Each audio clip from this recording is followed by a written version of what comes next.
I always give away too much. It's like I've got no sense of touch. I'm always pouring out my heart, no little by little here. I'm always pushing things too far. 2, 5, 6, 10 drinks at the bar. No boundaries, I get to city of mine. How I love the city of mine. It never gets me down. City of mine. How I love the city of mine. It never gets me down, yeah.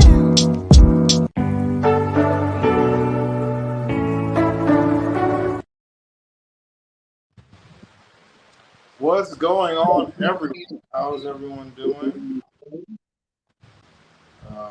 Hold on, my bad. Let me just do this shit real quick. Okay, my bad. Did you turn on your monetization, bro? With this one, I didn't know I needed to. It's You not do need automatic. No, I it's need not to. on. Yes, you need Oh to. shit. So Give do me it a from your give me a laptop. second. Yeah, go ahead, do that. I just did it. I'm sorry I didn't tell you earlier. Nah, it's all good. You call my I didn't laptop. remember until I did the intro. So I was like, Okay. yeah. Hey, it's all good. It's all good. Let me go ahead. But in the future, once we create the link, we could turn it on. It's just that this was on the fly. Well, okay, let me get started. What's up, everybody? This is Traveling Tony.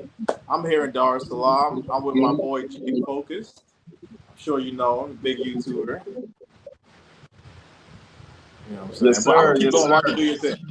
You Okay. can get your stuff together. Yeah, I'll just keep going until you can just come in. But yeah, so we just decided to talk about. We're both in Africa. We're both nomads. Uh, both world traveled. He's been to way more countries than me. He's a man on a mission, traveling the world. Me, I found my home. I'm cool. I'm humble. I'm tired of planes. I can't do it.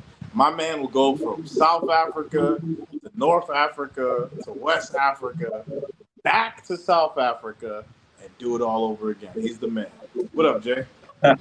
Hey, what's happening, man? I just got the best intro in the business from Traveling Tony over here. It was destiny. We had to collaborate. Two Right. like-minded individuals traveling around the continent, living the life, not only vacations. So we have a different perspective that I think a lot of people will be able to get value from, and it's just a blessing to be here.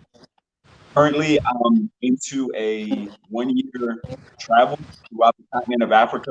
Now, during this 1 year, I will not stop in Europe. I won't go to Paris for a connecting flight. I'm not going to London, US. It's going to be all on the soil, all in the motherland for 1 year minimum. Who knows? It could turn into 2 years, 3 years. But I committed myself at least to 365 days out here on the continent. And it's been a blessing. It's been amazing. Every kind of emotion you can imagine, I've gone through it. Every kind of environment you can think of, from the poorest to the wealthiest, I've gotten to see it. And I'm not even all the way done. I'm only about 7 months right now, 7.5 months into it. It's going to run until July, Lord willing. And then, like I said, it could be extended, but it's just been a blast. Okay. That's dope. That's dope. So 365 days in Africa, no Europe. Yes, No Europe. sir. No Europe, no South America, nothing. Just straight No up South in America. Africa. We got to do a live about South America. I've been to Europe, but I didn't live in Europe. We Okay. got to do a live about South America, especially Argentina, because there's a lot of, things and curiosity about Argentina. We'll talk about that when we For do it. sure, But yeah. here in Africa, though, as the title suggests, what I learned here that I didn't learn in America was emotional intelligence. Emotional intelligence is huge here. People, most people in East Africa, I can't speak for West Africa. They may not have the same emotional intelligence. Same with, South Africa. It may be a little different, but East Africa, I would say these people are very emotionally intelligent. Very emotionally Okay. intelligent. They don't just react. They take time to consider ramifications and the other person, even how the other person feels in situations. They taught me that empathy. Empathy is the biggest thing I would say I've learned here in Africa. What Okay. about you? That What are some things you learned? those are some really good points, and just hearing you is like making me go back through my database of the Okay. different things I've seen. And you're right. I noticed the men and the women, but more the men. They're very stoic in East Africa. You're not going to see this 0 to 60 emotional. I hate to say it, but like single mother uh, raised traits that you see in a lot of the males in the States, and slowly other parts of the world as well, where guys are not poised. They don't seem like they go through the logic. It's just like action. And the thing is, action can be masculine, but at the same time, quick action can be very emotional and out of control. And I noticed here generally guys have that balance and they're able to maintain it. They're used to a life where things don't always go 100% as planned, and it doesn't come as a shock to them.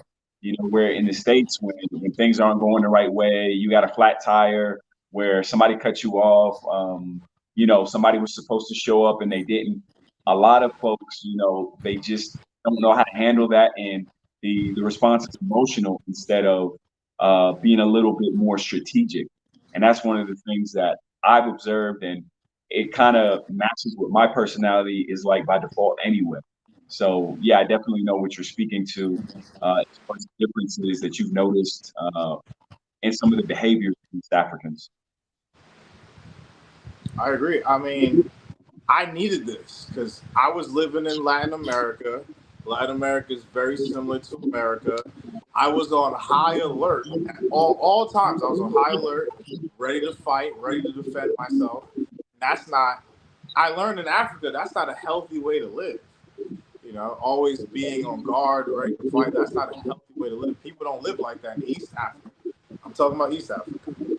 But yeah, man, East Africa taught me a lot. Really humbled me, um, helped me with even like materialism, stuff like that. Things I thought I couldn't live without, I actually can. Video games, constant online Call of Duty, stuff like that.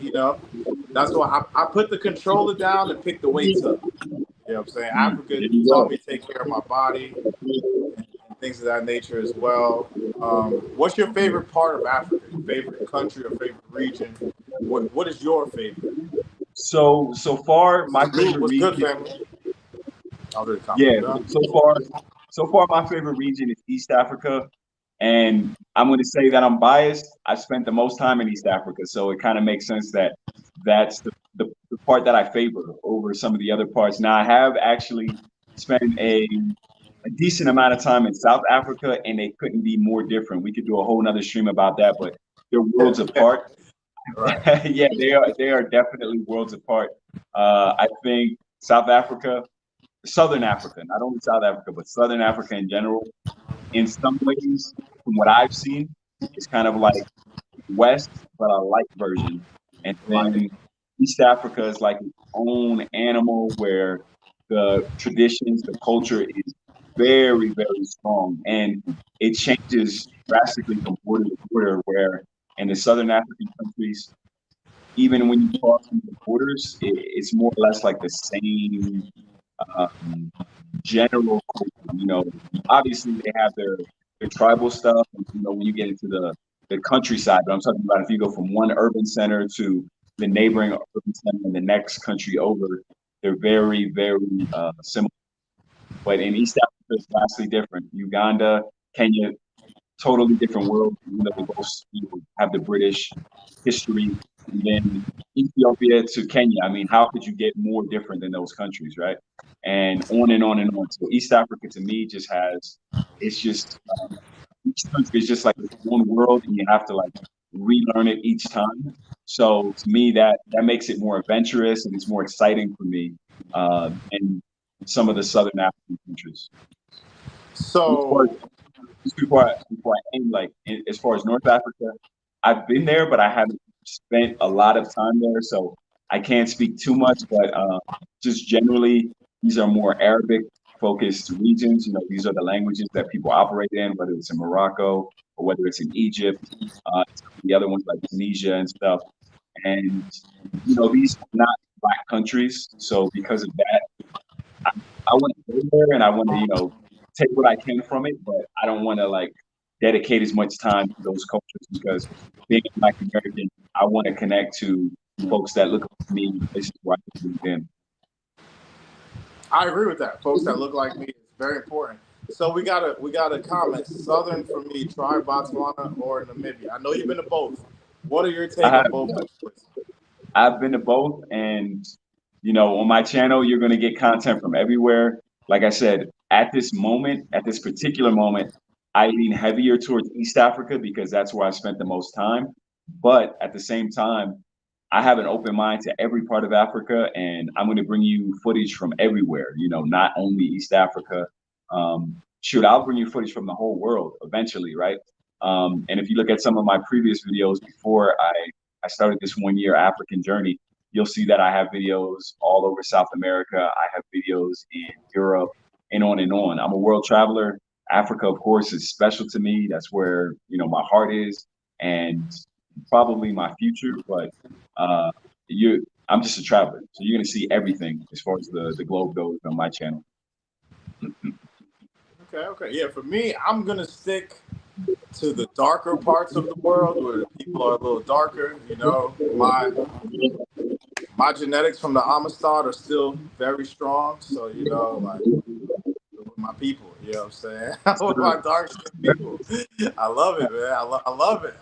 Yo, they made us feel, okay, not us, but being in America, being dark skinned in the 90s, they made you feel like having African features was such a negative thing. And that's something else I want to talk about, right? Oh yeah, for sure, for sure. Right? Yeah, remember the African booty scratcher jokes and all that stuff? I know Yeah, you heard it. I mean, I know they didn't call it to you, but you heard it.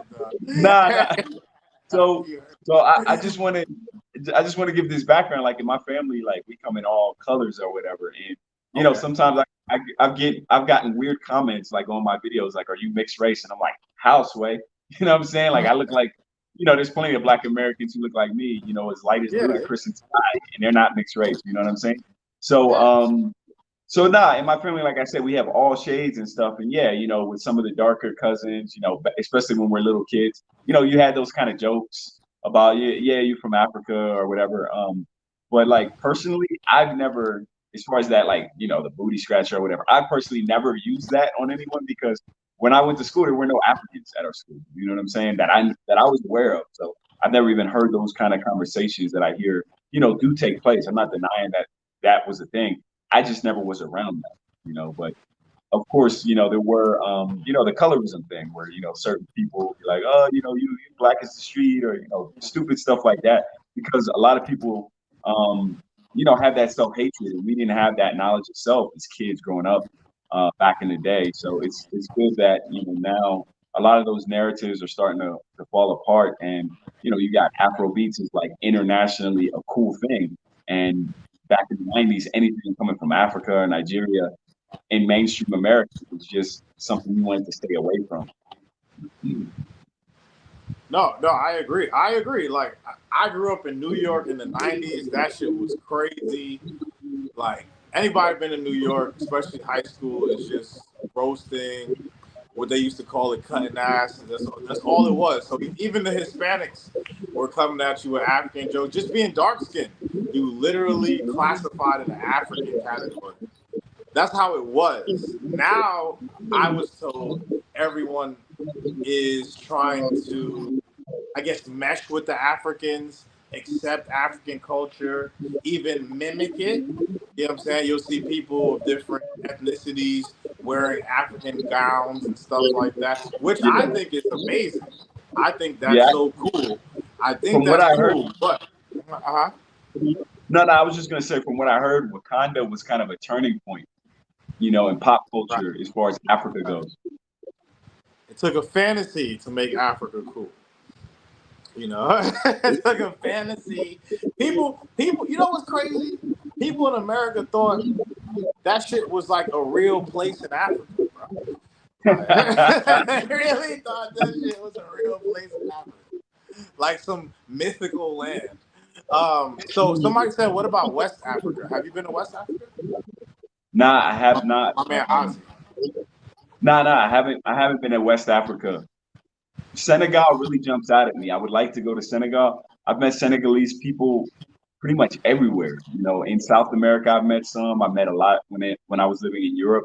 So that would probably be the first place that I would check out. You got a question for you. Let me grab some Okay. water. All right, all right. With the infrastructure, language, and Christian-based religion, do you think more African Americans should look into Southern Africa because of similarities? That's a good question. I think that's going to depend on is are those your priorities? Are those the only things that you're looking at? Because if number one for you is infrastructure, then I can tell you hands down, you're going to enjoy Southern Africa. But if you're also looking at it from a perspective more like I'm trying to be, I'm trying to get away from the westernization because in Southern Africa, you are not getting away from westernization. You're going to feel like America follows you into Africa. That's the best way that I could summarize Southern Africa. Now, in the East, it's a whole new animal. But yes, if you've never been to Africa before and you're really concerned about the infrastructure, everything being similar to the States, then yeah, you're gonna fit in easier in Southern Africa than in East Africa. Now, if you're looking at it more from a cultural perspective, like I'm trying to get away from certain negative aspects of the West, then I would advise you to start in East Africa. You kind of dip your toe in Southern Africa and see if you can kind of find that middle ground. You know, because everyone's going to be different. Some people are going to need things to be more westernized, and some people are for the opposite thing. So I think it's going to be a personal thing. And also, if you're traveling with your family, I think that's going to make a difference. Whether you're a single man or not, also is going to make a difference. Are you looking for a wife? Are you going on vacation? Are you looking for a place to settle down? I think all of these questions have to be tailored to what your expectations are. So if you want to know a little bit more about that, you know, you can always hit me up, IG, JFocus1, Hey, and put on your my, channel in the. You can put your channel in the comments. And they can, okay, is there? I gotta learn how to use the back chat on here, bro. Private okay. chat. Okay. Put your channel in the private chat or Yeah, yeah. post it. Or post. You gotta post your channel link. So you gotta go to your channel. You gotta get. You can do it from your laptop too, if you Oh, want. okay, for Yeah. sure. Copy the link and drop it in the comment box. All right. And this way, people could. Bro, drop the stream chat. What do you mean drop the stream chat? Oh, you want to pull up? We're doing this show first, and then we'll have if we'll see about the after show. But right now we trying to just get through Yeah, we this. cooking right now, but Yeah, we later on we cooking. might Yeah, open it we up. might. Yeah, but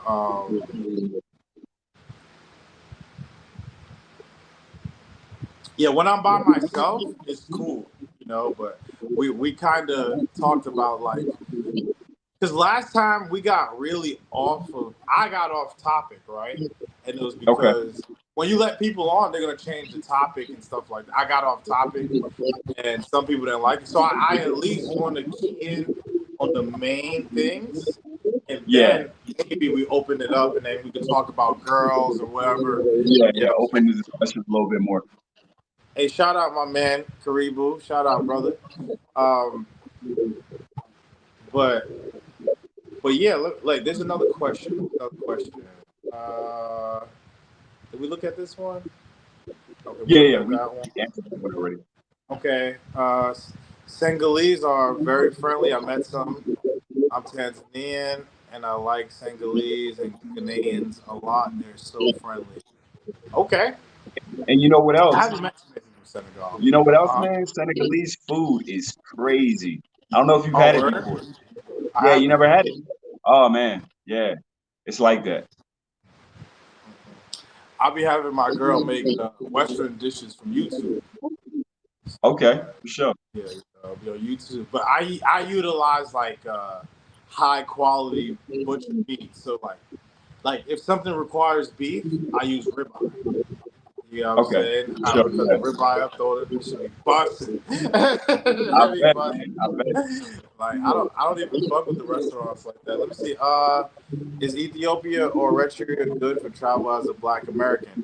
Go. That's him. I haven't been to either one of those places. That's him.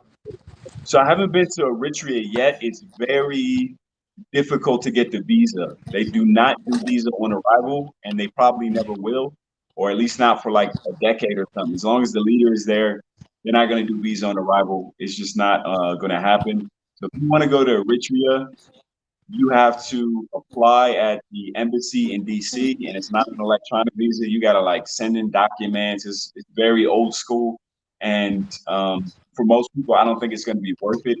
It's a very isolated country. Some people call it the North Korea of Africa because there's a lot of similarities, and yeah, there's just a lot of barriers there. So we'll move on past Eritrea, Ethiopia, which borders Eritrea, almost the same people. When you look at them, they look almost the same. The language is more or less the same. I got some Eritrean homies. I got some Ethiopian homies. You know what I'm saying? Um, but that being said, in Ethiopia, you have an Eritrean community. It's very easy to meet some. So, if you're just really into Eritrean girls, you can meet some in Ethiopia. Ethiopia is definitely a place that I would recommend to a brother who likes to travel, um, not maybe as their first African country, especially not solo. I don't think most people would be able to handle that. If you've already been to like maybe two or three African countries, then I would go to Ethiopia and check it out. That's kind of how I break it down. I really enjoy Ethiopia. The food is very unique. The culture is unique. Um, People are friendly, but the English levels are not what you're going to get in Southern Africa. The English levels aren't what you're going to get in Kenya. And the same thing with the infrastructure. So prepare yourself with that mentality that it's not going to be as shiny and polished as some of these other more name brand African countries. Oh, my ring. Oh, thanks. No, my ring is Tanzanian, man. Thank you. It's Tanzanian gold. Um, but I forgot what I was gonna ask you. God damn it. That shit threw me off. It was a question. So he wants to know who you are. Who am I? Okay. So Big I'm a Black Pablo. American. Yeah, Remember yeah. that So, song? yo, so I'm a Black American traveler right now. I've been to about 75 countries, and I'm planning to hit 100. Lord willing. But for the moment anyway, I'm here in Africa.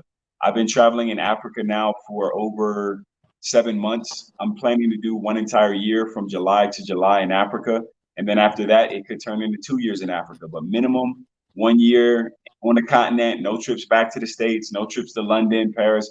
No, 100% locked in on the continent, being around Africans every day, seeing what those experiences are like, not just a vacation, but from a living perspective. So if you look at my channel, you can see videos from a perspective, not of somebody who flies in for a week, but somebody who goes to a country, doesn't just go to the capital city, also goes to the second biggest city, maybe does the third biggest city, doesn't just stay in a hotel or I don't know for just a couple of days, but like really stays in a place, gets a routine, gets to see what the gyms are like, gets to see what the bars are like, the grocery stores, everything.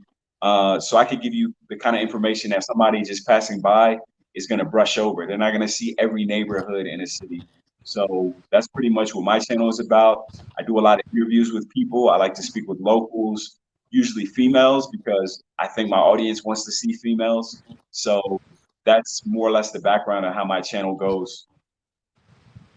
Who have you interviewed or who have you met that has some clout or notoriety in the Black Okay. YouTube space? So my channel used to have a different name. It was called American Guy Travels, and I started that in 2019. And then I put it on pause when the whole pandemic stuff happened. But from that channel, I was able to reach out to a gentleman named O'Shea Duke Jackson. I don't know if you know him from maybe the Kanganda channel, the O'Shea channel, maybe the Pan African Dating Show that he also produces. You know, very good brother based in Uganda. And so during my trips back and forth to Uganda, I've been there several times. I've been on the continent several times. This is not my first time in Africa. We, kind of had that rapport, and so me and him kick it anytime when I'm in Uganda. I've gotten to be on some of his shows, his dating show. I've been on his podcast, the Kanganda podcast. I've also ran into Austin Holloman in Kenya and some of the other Black YouTubers, Ace Live. Me and him linked up when I was down in South America. A couple other guys as well. So, behind the scenes, a lot of us know each other, and, our paths are going to cross when you travel as much as I do, no matter where you are in the world. Okay, that's interesting. That's interesting. O'Shea.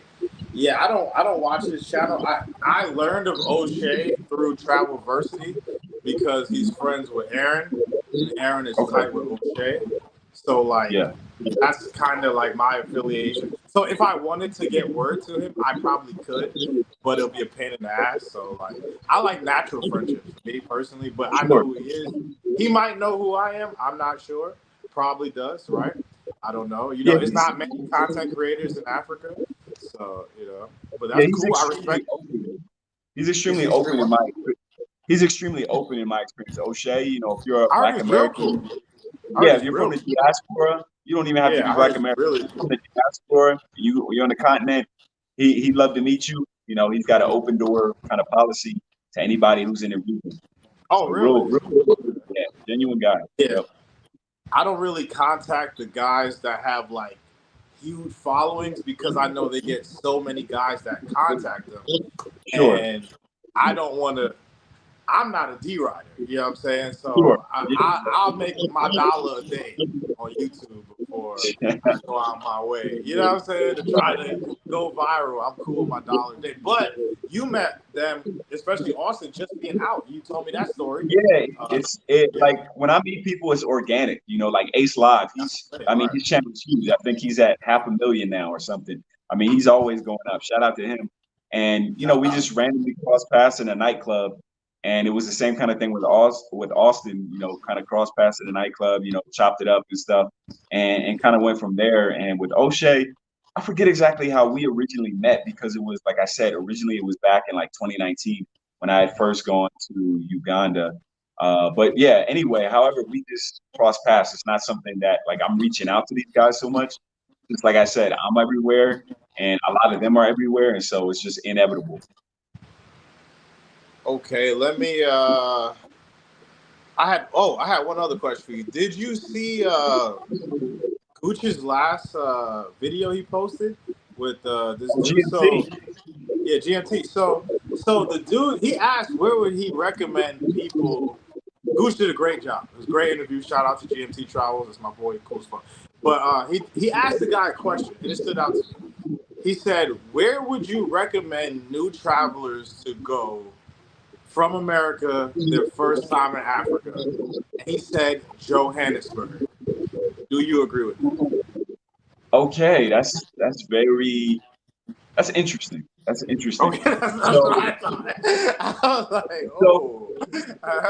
so I'll say it like this. I'll say it like this. It Okay. depends what you're looking for. It Okay. depends what you're looking for. Or is this a guy's trip? Is this, I'm just a solo traveler. I got a month.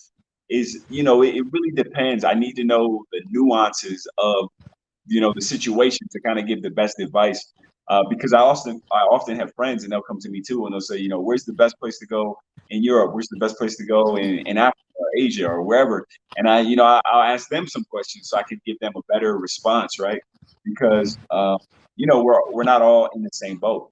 So I'll say Oh, off top that if you are comfortable with a more Americanized version of Africa, then it's kind of hard to go wrong with South Africa because I think that there's more direct flights, so that's going to make things a little bit easier. Like I said, if you're not experienced traveler, you want things to be as easy as possible, where you can just kind of go autopilot, right? Right. Um, that the language is English, the fact that True. everywhere uses credit card, et cetera, is going to be very familiar to you. Now, if you want an adventure, if you're looking for something completely different, if you've got complaints about the states, then no, I would not tell you to go to Johannesburg. I wouldn't tell you to go to Africa. But That's a good like I point. said, That's a good everybody, point. That's a good yeah, point. like I said, That's, everybody's not yeah. me, and I Right. gotta be cognizant of that. That everybody is Right. Right. not Right. You got a good coming from point. that same perspective that I'm coming from. Some cats are just like, if it's just a little bit nicer version of America, sign me up. Versus Yeah. like Right. something completely different. So yeah, I would say just in a nutshell, if you are cool with America, but you just want a less expensive version and you want maybe a little bit less attitude, then yeah, you would probably be cool in South Africa to start off with. Now, if you've already traveled or you haven't maybe traveled as much, but you want something radically different, then go east. I don't want to call people disingenuous when they make recommendations, right? But they leave out key things. Like okay, if I said okay, come to Tanzania, but I leave out that there's dirt roads. It's traditionally African. Things move slowly. I just say there's hot girls. Come to Africa. It's fire. You might be a Yeah, little upset. Like, yo, true. what's up with all this dirt? I got these new J's on, and I can't wear them outside, right? So, Johannesburg, South Africa. I think it's very important to put in the fact that it can be dangerous there. So people understand that it can't. If you're cool with it, some people are like, "Yo, I'm about that action." Somebody run up on me, boop, boop, boop. Like they have that demeanor. But if you don't, Sure. if you're more stoic, if you're not into that type of lifestyle or flexing and stuff like that, it's not for you. But like you said, these people don't talk about the nuances. It's just baseline, very very Exactly. basic. Yeah, I mean, Exactly. they don't go into if I'm traveling with a 7-year-old kid to Africa, would you suggest this place? They just say, oh yeah, I like it. But yeah, Yeah, we that's got more questions. I'm sorry about the questions. okay. Let me get No, back to no, these questions. that's Yeah. very important what you said. Let me see. Do FBA grow more facial hair than Africans? Or are they baby face too? No, Africans is we're the same. Like we're really the same. Like we're the same. You'll see some dark dudes with crazy beards. I mean, you'll see patchy beards. You'll see no beards. You'll see, Let me kind of address that. I would say that, when you speak of Africans, that's too broad of a term. You know what I'm saying? Even if you break it down into like north, south, east, and west, that still doesn't really capture any of the diversity you have within Africa. I would say generally West Africans are going to be the ones with the higher testosterone, for lack of a better word. They're the ones who are going to be able to grow hair easiest, not the only ones, but just generally, what I'm saying, Nigerians tend to be able to grow like those big Rick Ross type beards, and that's where a lot of FBA genetics come from. Of right. course, it's going to vary from person to person, but that's where a lot of our genetics come from. So I think those cats are going to be the ones most likely to have beards. But in the East, it varies. You know what I'm saying? Like, I think Kenyans, they don't really grow beards like that. And Ugandans, not really either. Now, Not really. Ethiopians, when you start getting up into the Horn of Africa, their hair texture is kind of different, but a lot of them can grow beards, but it's not the same kind of, typical FBA hair texture for a lot of them. You know what I'm saying? But generally, when I'm rocking my beard, because I always usually have a full beard when I'm going around, it does stand out, on some level. So I would say if you can grow a beard and you just want to stand out a little bit, yeah, why not? Rock your beard. It will set you apart on some level. But at the same time, it ain't like they never seen a black dude with a beard before. You know what I'm saying? Africa. There's It is. literally albinos with beards. You'll see Yo, albinos with beards. yo, speaking of that, let me say this real quick. Let me say this real quick. I don't know if it's the same for you, but I've been traveling Africa, like I said, for the past like 7 months, right? Mhm. I saw more albinos in the past 7 months than I saw in my entire life. What Oh, we about you? got. Let me see. We got a $12 super sticker. Okay, Salute, okay. salute. That's That what's bill came up, you through. know. You know what I mean? So the salute. Let's hey, shout out, my man Karibu. So, shout out. I think he's in Tanzania. If I'm not I think he's in. I'm not sure. I think he's in Tanzania. Um, what else? It was another question. Okay, what's the cost of living in Southern Africa? All right, I'm gonna jump into this, but Tony, did you hear my question? What I said? No. Oh, okay. I was saying that in the last 7 months in Africa, I've seen more albinos than I have in my life. I don't know Okay. about you. Have you seen a lot of albinos in Africa? Yes. Especially Tanzania. They have a huge albino population.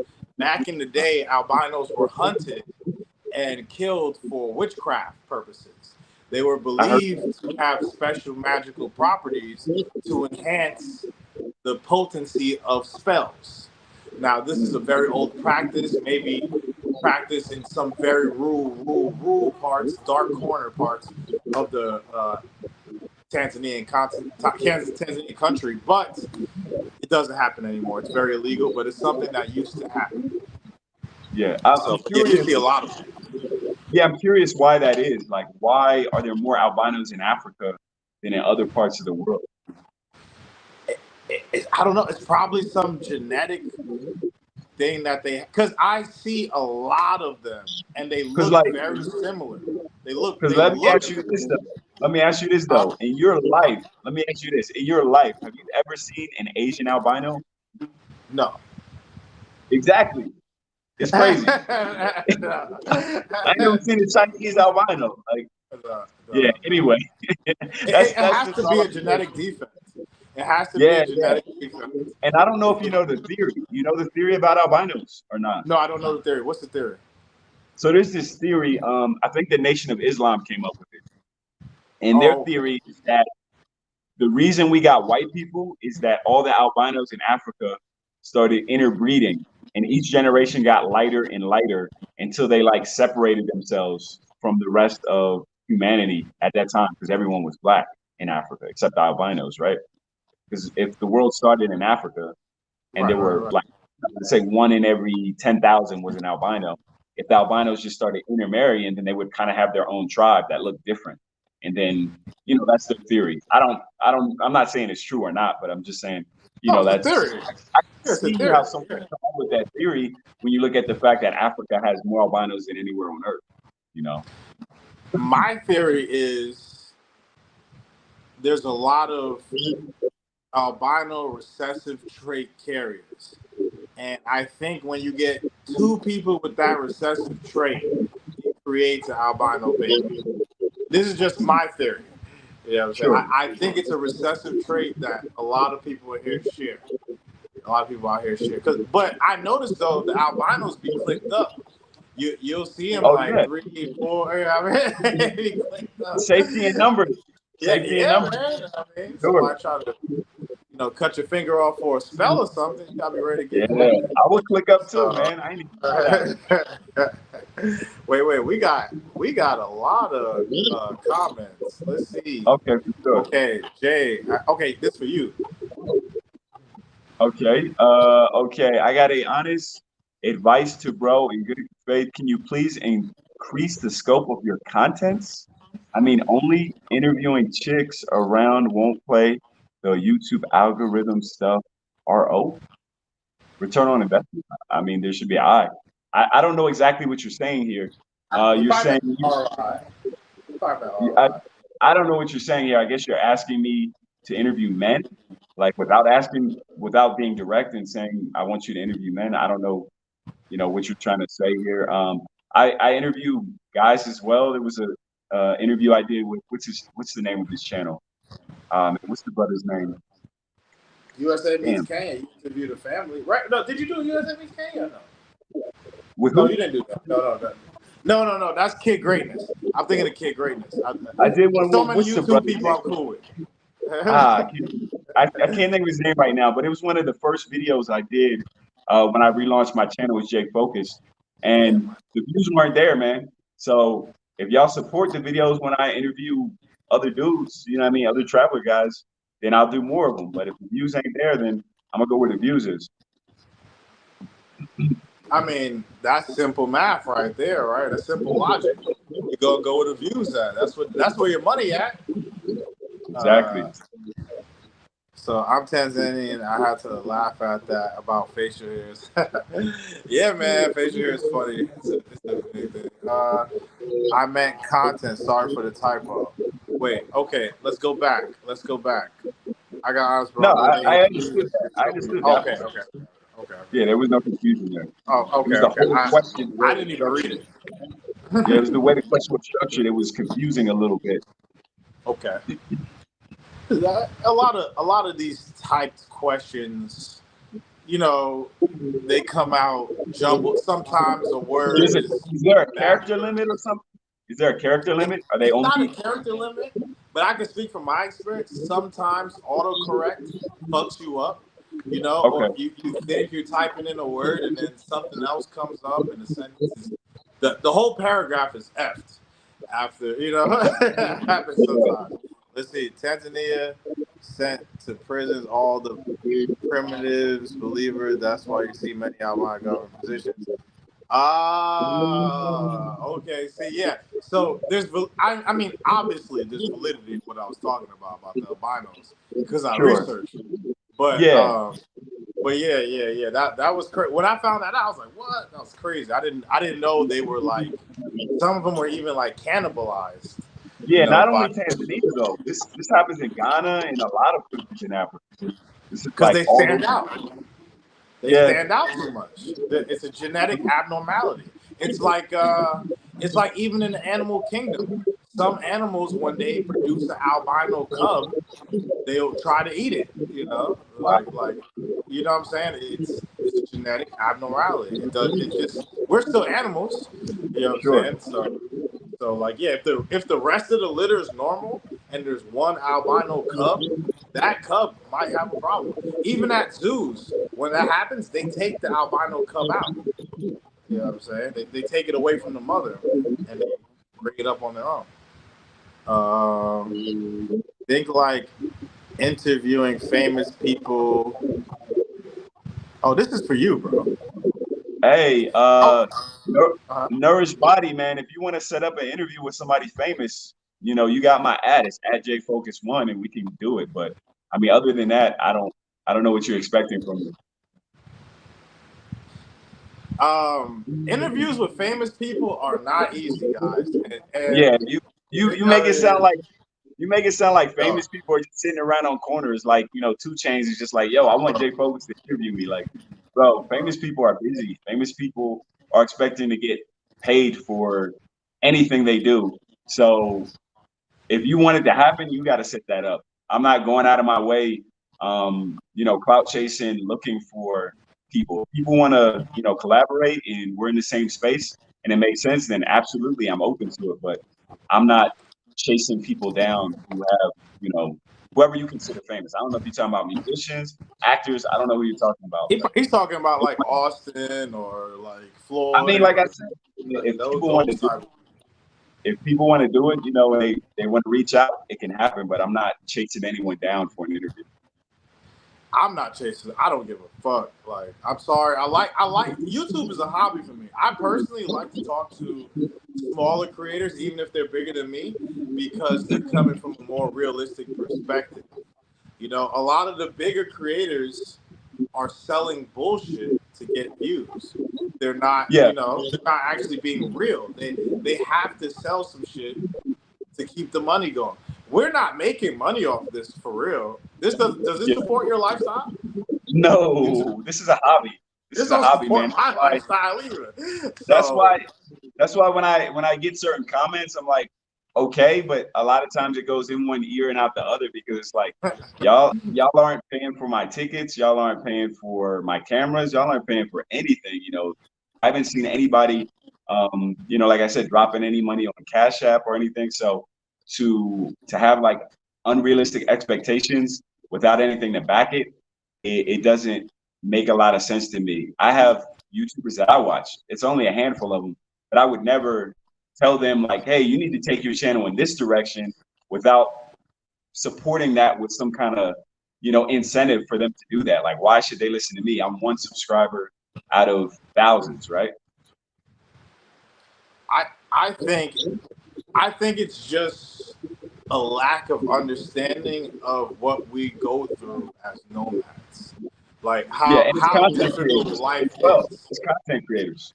Yeah, especially content creating nomads, because they don't Sure. understand how difficult life is living overseas already. Like they think it's just like maxing and relaxing 24/7. There's bullshit we go through too. This is still life. Like For we sure. traded in our problems in America for a whole new set of problems living Yeah. overseas. You can't avoid it. You can't avoid it. And this is just me being real. I'm not. I mean, yeah, I get some. I do respect my donations. Shout out, thank you. I have gotten some donations. Thank you. I really do appreciate the money. But that pays all my donations. Pay for it on my StreamYard.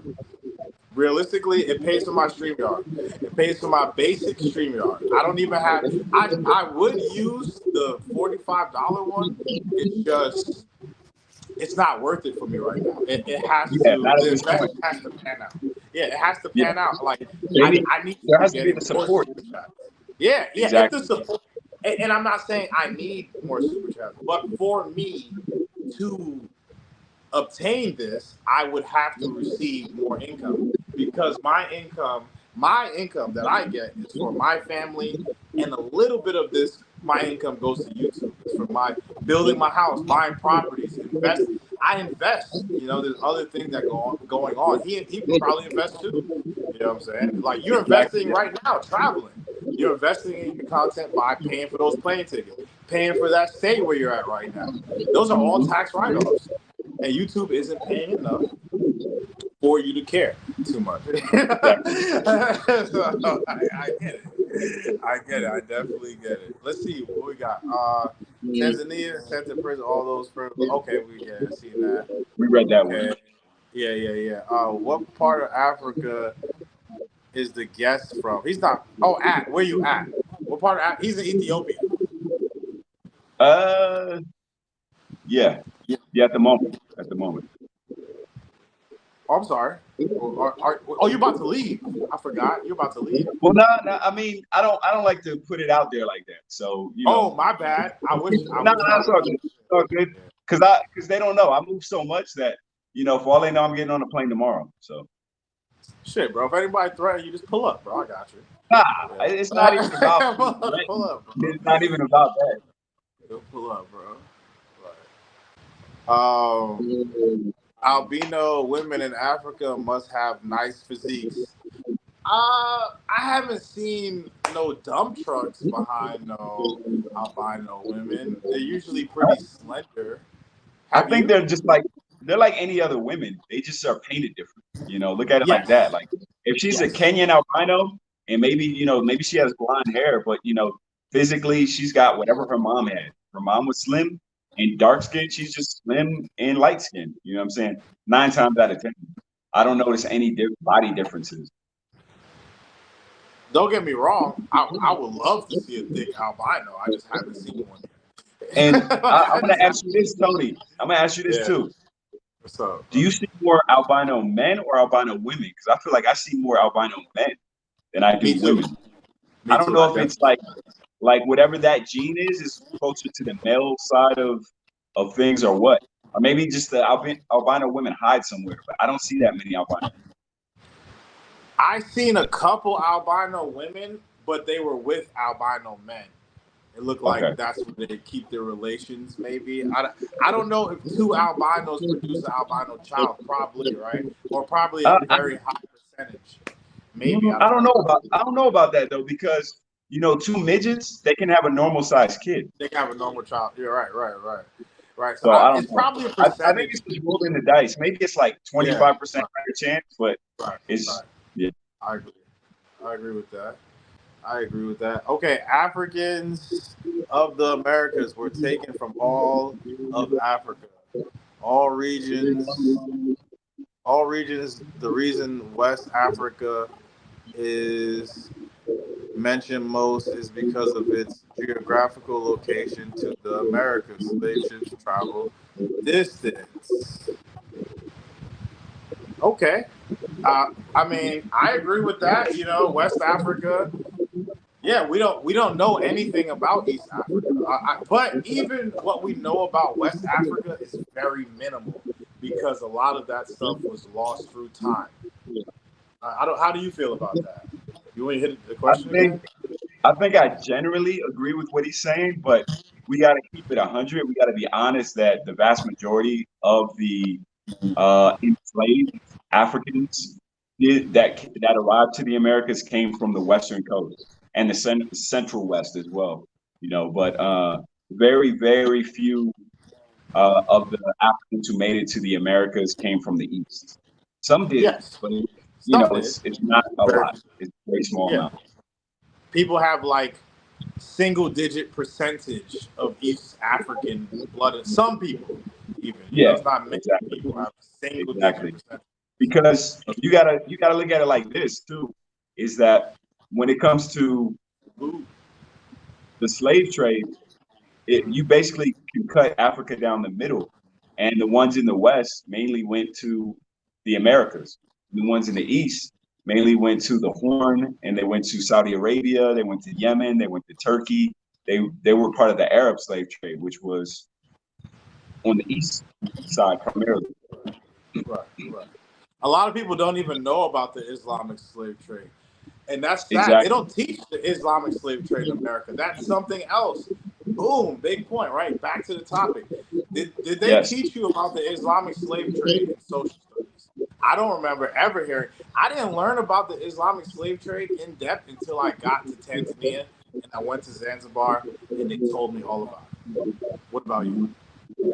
No, absolutely. They told us nothing about it, and the crazy thing too is that it lasted way longer than the one in the Americas, and it's almost never talked about.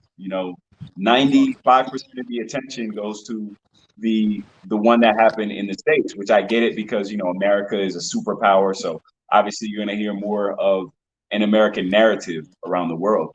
But the East African one, that one, some people say it's still going on today. You know what I'm saying? The Islamic slave trade in what is it, Libya, I believe.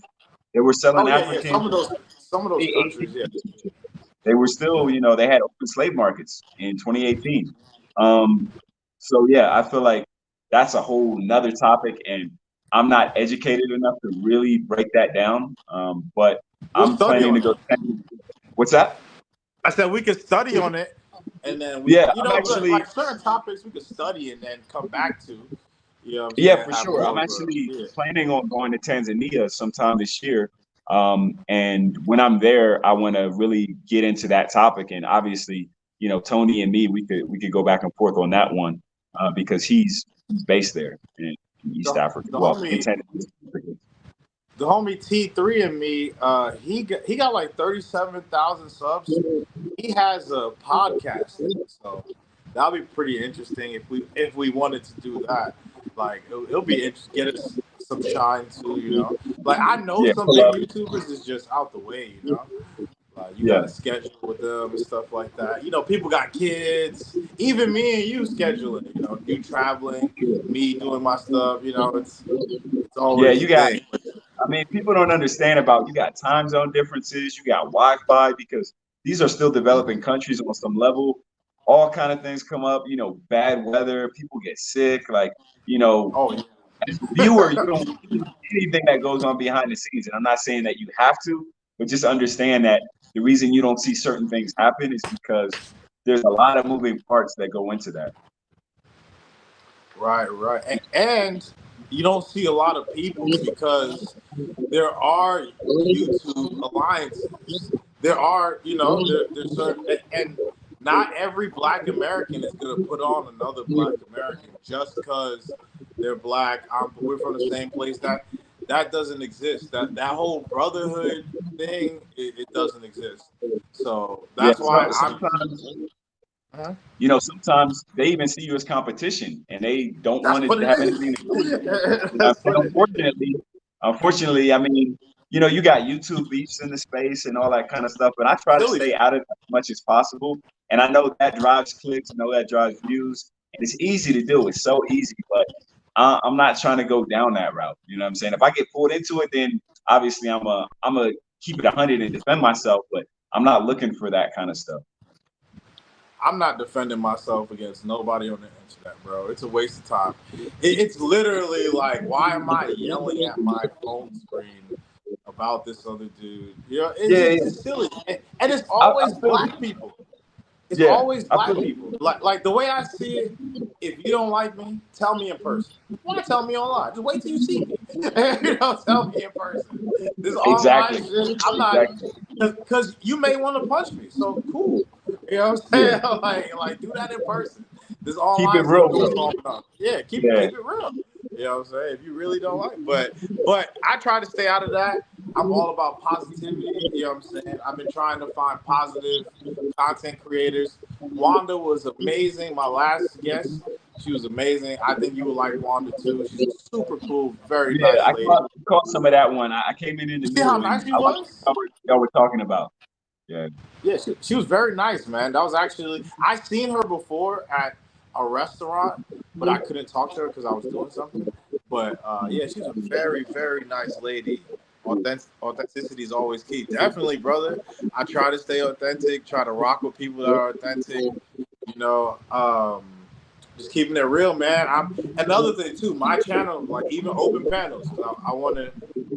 I do be opening these panels sometimes. I want to let it be known, like I'm not interested in people going at other content creators, even if it's from my platform.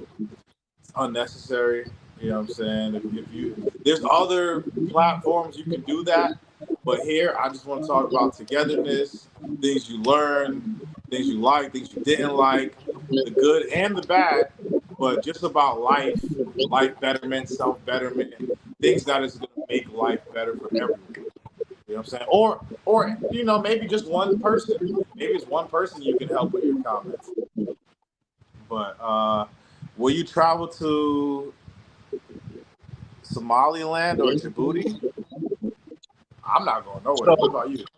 so Djibouti, I could go there, but it's very limited from what I know about it. You do actually have a U.S. Navy, I believe, Navy or Army, I forget which one, base like right in the city, and it's a very small city. It's Arabic, and from what I hear, there's not a lot to do there, so it wouldn't be like really entertaining content that I think I could get out of there. So I think at some point I'll go, but it's not near the top of my itinerary. Now, Somaliland is interesting. That region, the requirements to go there kind of changes. So I haven't looked at it recently. I don't know exactly what you need to go there as of today. It could happen, but it's not near the top of my itinerary. But you never know. Okay, okay. Did you answer this question? What's the cost of living in No, Southern I didn't Africa? get to that one. I didn't get to that one. The cost of living in Southern Africa Why you do that, is bro? is better than the States. It's definitely better than the States. I would say it depends where in Southern Africa. If you're trying to live in the nicest part of Johannesburg, then you're gonna pay, I don't know, maybe like 2,000 and up to live in like a really nice apartment. Have your groceries, gym, all that kind of stuff. If you're looking at some of the smaller cities in Southern Africa, like maybe Namibia, Windhoek is the capital of that city, the capital of that country anyway. it's going to be a little bit cheaper than in Johannesburg. Obviously, same thing if you're looking at, any of the little countries which are contained within South Africa, like Eswatini, for example, or Lesotho. Things are going to be a lot cheaper there versus Joburg. But I think you're talking about Joburg when you say Southern Africa because that's the New York of that part of Africa. That's where everything's going down. And it just is going to depend on what part of the city you want to live in. But long story short, it's not that expensive, probably in line with whatever you would pay in Medellin or similar places in South America. Yeah, I can see that. Medellin prices have went up, so definitely. Let me see. Maybe Albano comes from Marion. I'm saying albino because that's how Tanzanians say it. That's why I'm saying it like that. Some of our English language words change as because I've been here over 2 years already. So damn, I didn't know you were there now. Oh yeah, bro. I've almost been. This is my third year, going on my third year in Africa, bro. So let me ask you this though. Yeah. Do you say chips or French fries now? I say chips, bro. I don't even say French say chips out here. They had me saying it. I felt weird saying it. They had me saying chips. I got a homie. He's from Texas and he lives in Europe right now. And I was talking to him the other day, and he's like, "Yeah, I'm looking for a flat." I'm like, "You looking for a flat? You from Dallas?" Like, man, you looking for an apartment? He's like, "Man, I just been around these Europeans so long. I started talking like them." So yeah, it definitely happens, man. That's the English they speak, though. They speak British English. So exactly. That's why, some of the words I use are more British English now because that is what they understand. So I'm speaking English so they can understand and comprehend everything I'm saying, or mostly everything I'm saying, But yeah, man, it's definitely been an interesting walk of life out here for these past couple of years. I've been here for a minute, bro. I came from Rio to Africa, so that's a big jump. That was a long ass fucking trip. After that, I was like, I'm cool on continental flights. I'm cool. So let me ask you this. Uh-huh. I know we getting. What's up? We're gonna come back to that in a second. But I just want to say this. I know we're getting off topic. But how long were you in Rio then? Did you actually live there or you were just visiting? 90 days. I lived in Rio 90 days. You maxed the visa out. You maxed it out. So what I did was I did 40. I left. I came back. I left for like 3 weeks. I got my COVID shot. Came back, and then I did another like 60 something days. So I did like 60 something days. But yeah, Rio wasn't. It's cool for a short time, not a long time. You know what I mean? Like, for me personally, I've been there. I just wanted to hear your take. I've been there, but we're gonna talk about the next live because it's more of an extroverted place, obviously, right? Definitely an extroverted place. So, what have living in Africa taught y'all? Peace. It taught me peace and love, man. You know what I'm saying? It living in Africa taught me my fellow black people are not my enemy. Talk about it. Talk about it. It taught me to love my people. I've always been pro-black, but living in America, especially like New York and the Northeast, will make you hate your own people, bro. Like, it's just what it is. Like, it's just what it is. Like, people aren't friendly. They aren't. There's no love in Black America anymore, and it's just the truth. It's just the truth. There's no more. I mean, it's kind of bad everywhere, but I think if you have any kind of like, black community or black community left, it would be in the South. Yeah, definitely. I would live in Houston, bro. If I had to live in the States, I would live in Houston for sure. The South, because I'm talking about a Northeast Atlantic perspective. The Northeast Atlantic fucking sucks. The people aren't nice. It's not cool. I would never go back to Northeast Atlantic. There's no way. But I definitely Midwest wasn't bad. The South, I love the South. The South is cool. Southern hospitality still exists. I really fuck with the South. I just don't like the Northeast. I really Yeah, don't. It just doesn't breed nice people. Usually. yeah. Usually. And I like he said that, being in Africa taught him to love your people. And this is the longest time that I've been only around black people. Now, I would assume, so I gotta say this too. So if you're in East Africa, you're only going to see European people of European descent as tourists. For the most part. Now, you can't go to some places like Zanzibar, I'm sure, where they have their little colony set up of Italians or whatever else. But outside of that, you're only going to be around melanated people. And I thought that was Africa, right? Until I got to Southern Africa. And Southern Africa, if you miss Europeans from being in the States, then you're going to love Cape Town because they are a highly visible minority. Even though on paper it might seem like there aren't many.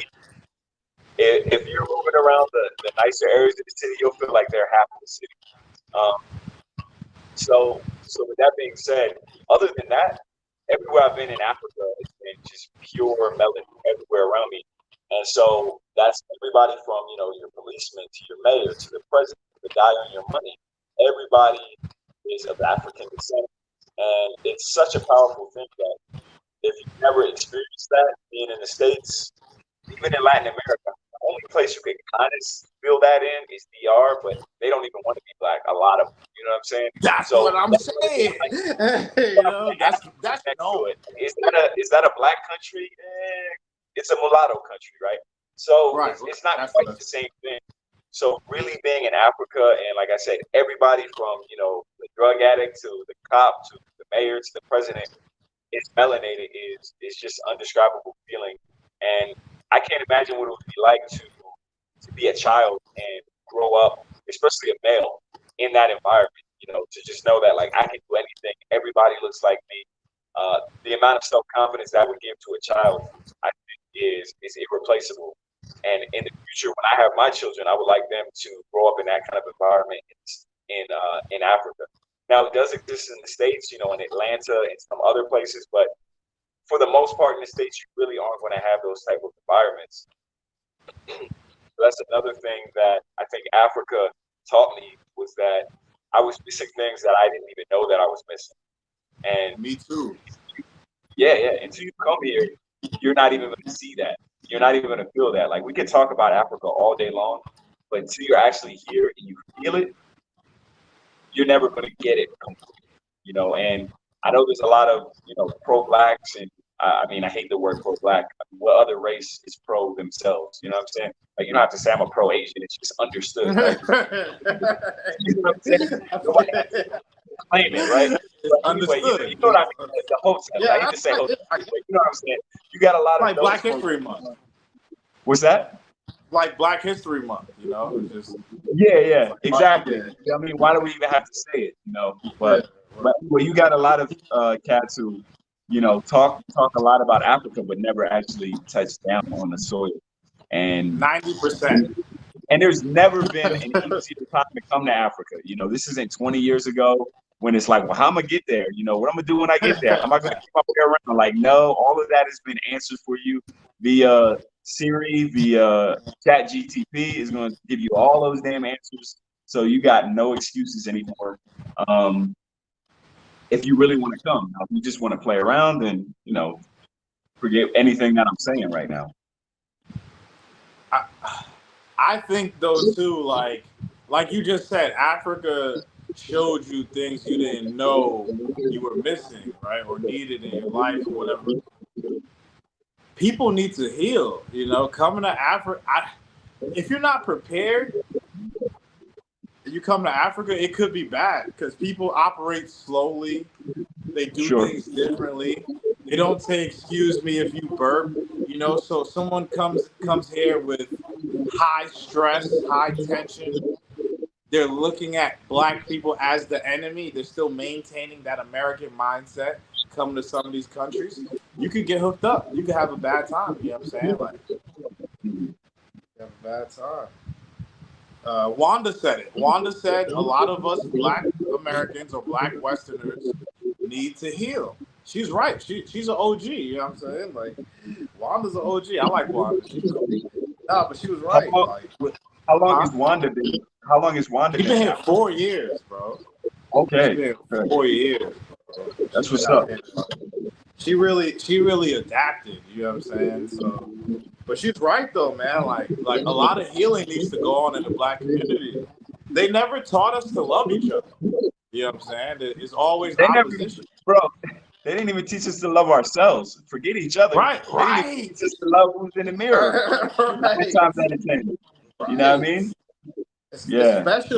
Especially as a Black male. You know what I'm saying? Like, there's no love for Black men in America. You know, Yes. it's what it You know, is. we could talk about that too. That's one of the things that Africa taught me was how much what's the word, moderate, how much I modify how I am to please the greater society when I'm in non-African countries. You know, I can't just be me. I can't. Yeah, that's a deep one right there.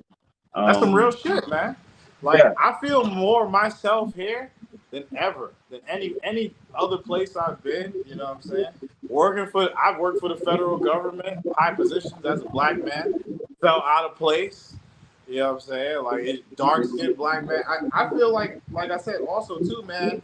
That colorism shit. That's just not just from white people. Other Black people maintain that shit. They keep it going. mhm, You know what I'm saying? They absolutely. keep that shit going. I don't care what color you are. You Black. You know what I'm saying? Like that's why I like Africa. Everybody Black. Yeah, light Sure. skin, dark skin, Wait, wait, brown wait, skin. wait, wait, wait. Wait, not in Southern Africa. Oh, I'm Not in sorry. Southern I'm Africa. sorry. I'm sorry. East Africa. I'm Yeah, yeah. sorry.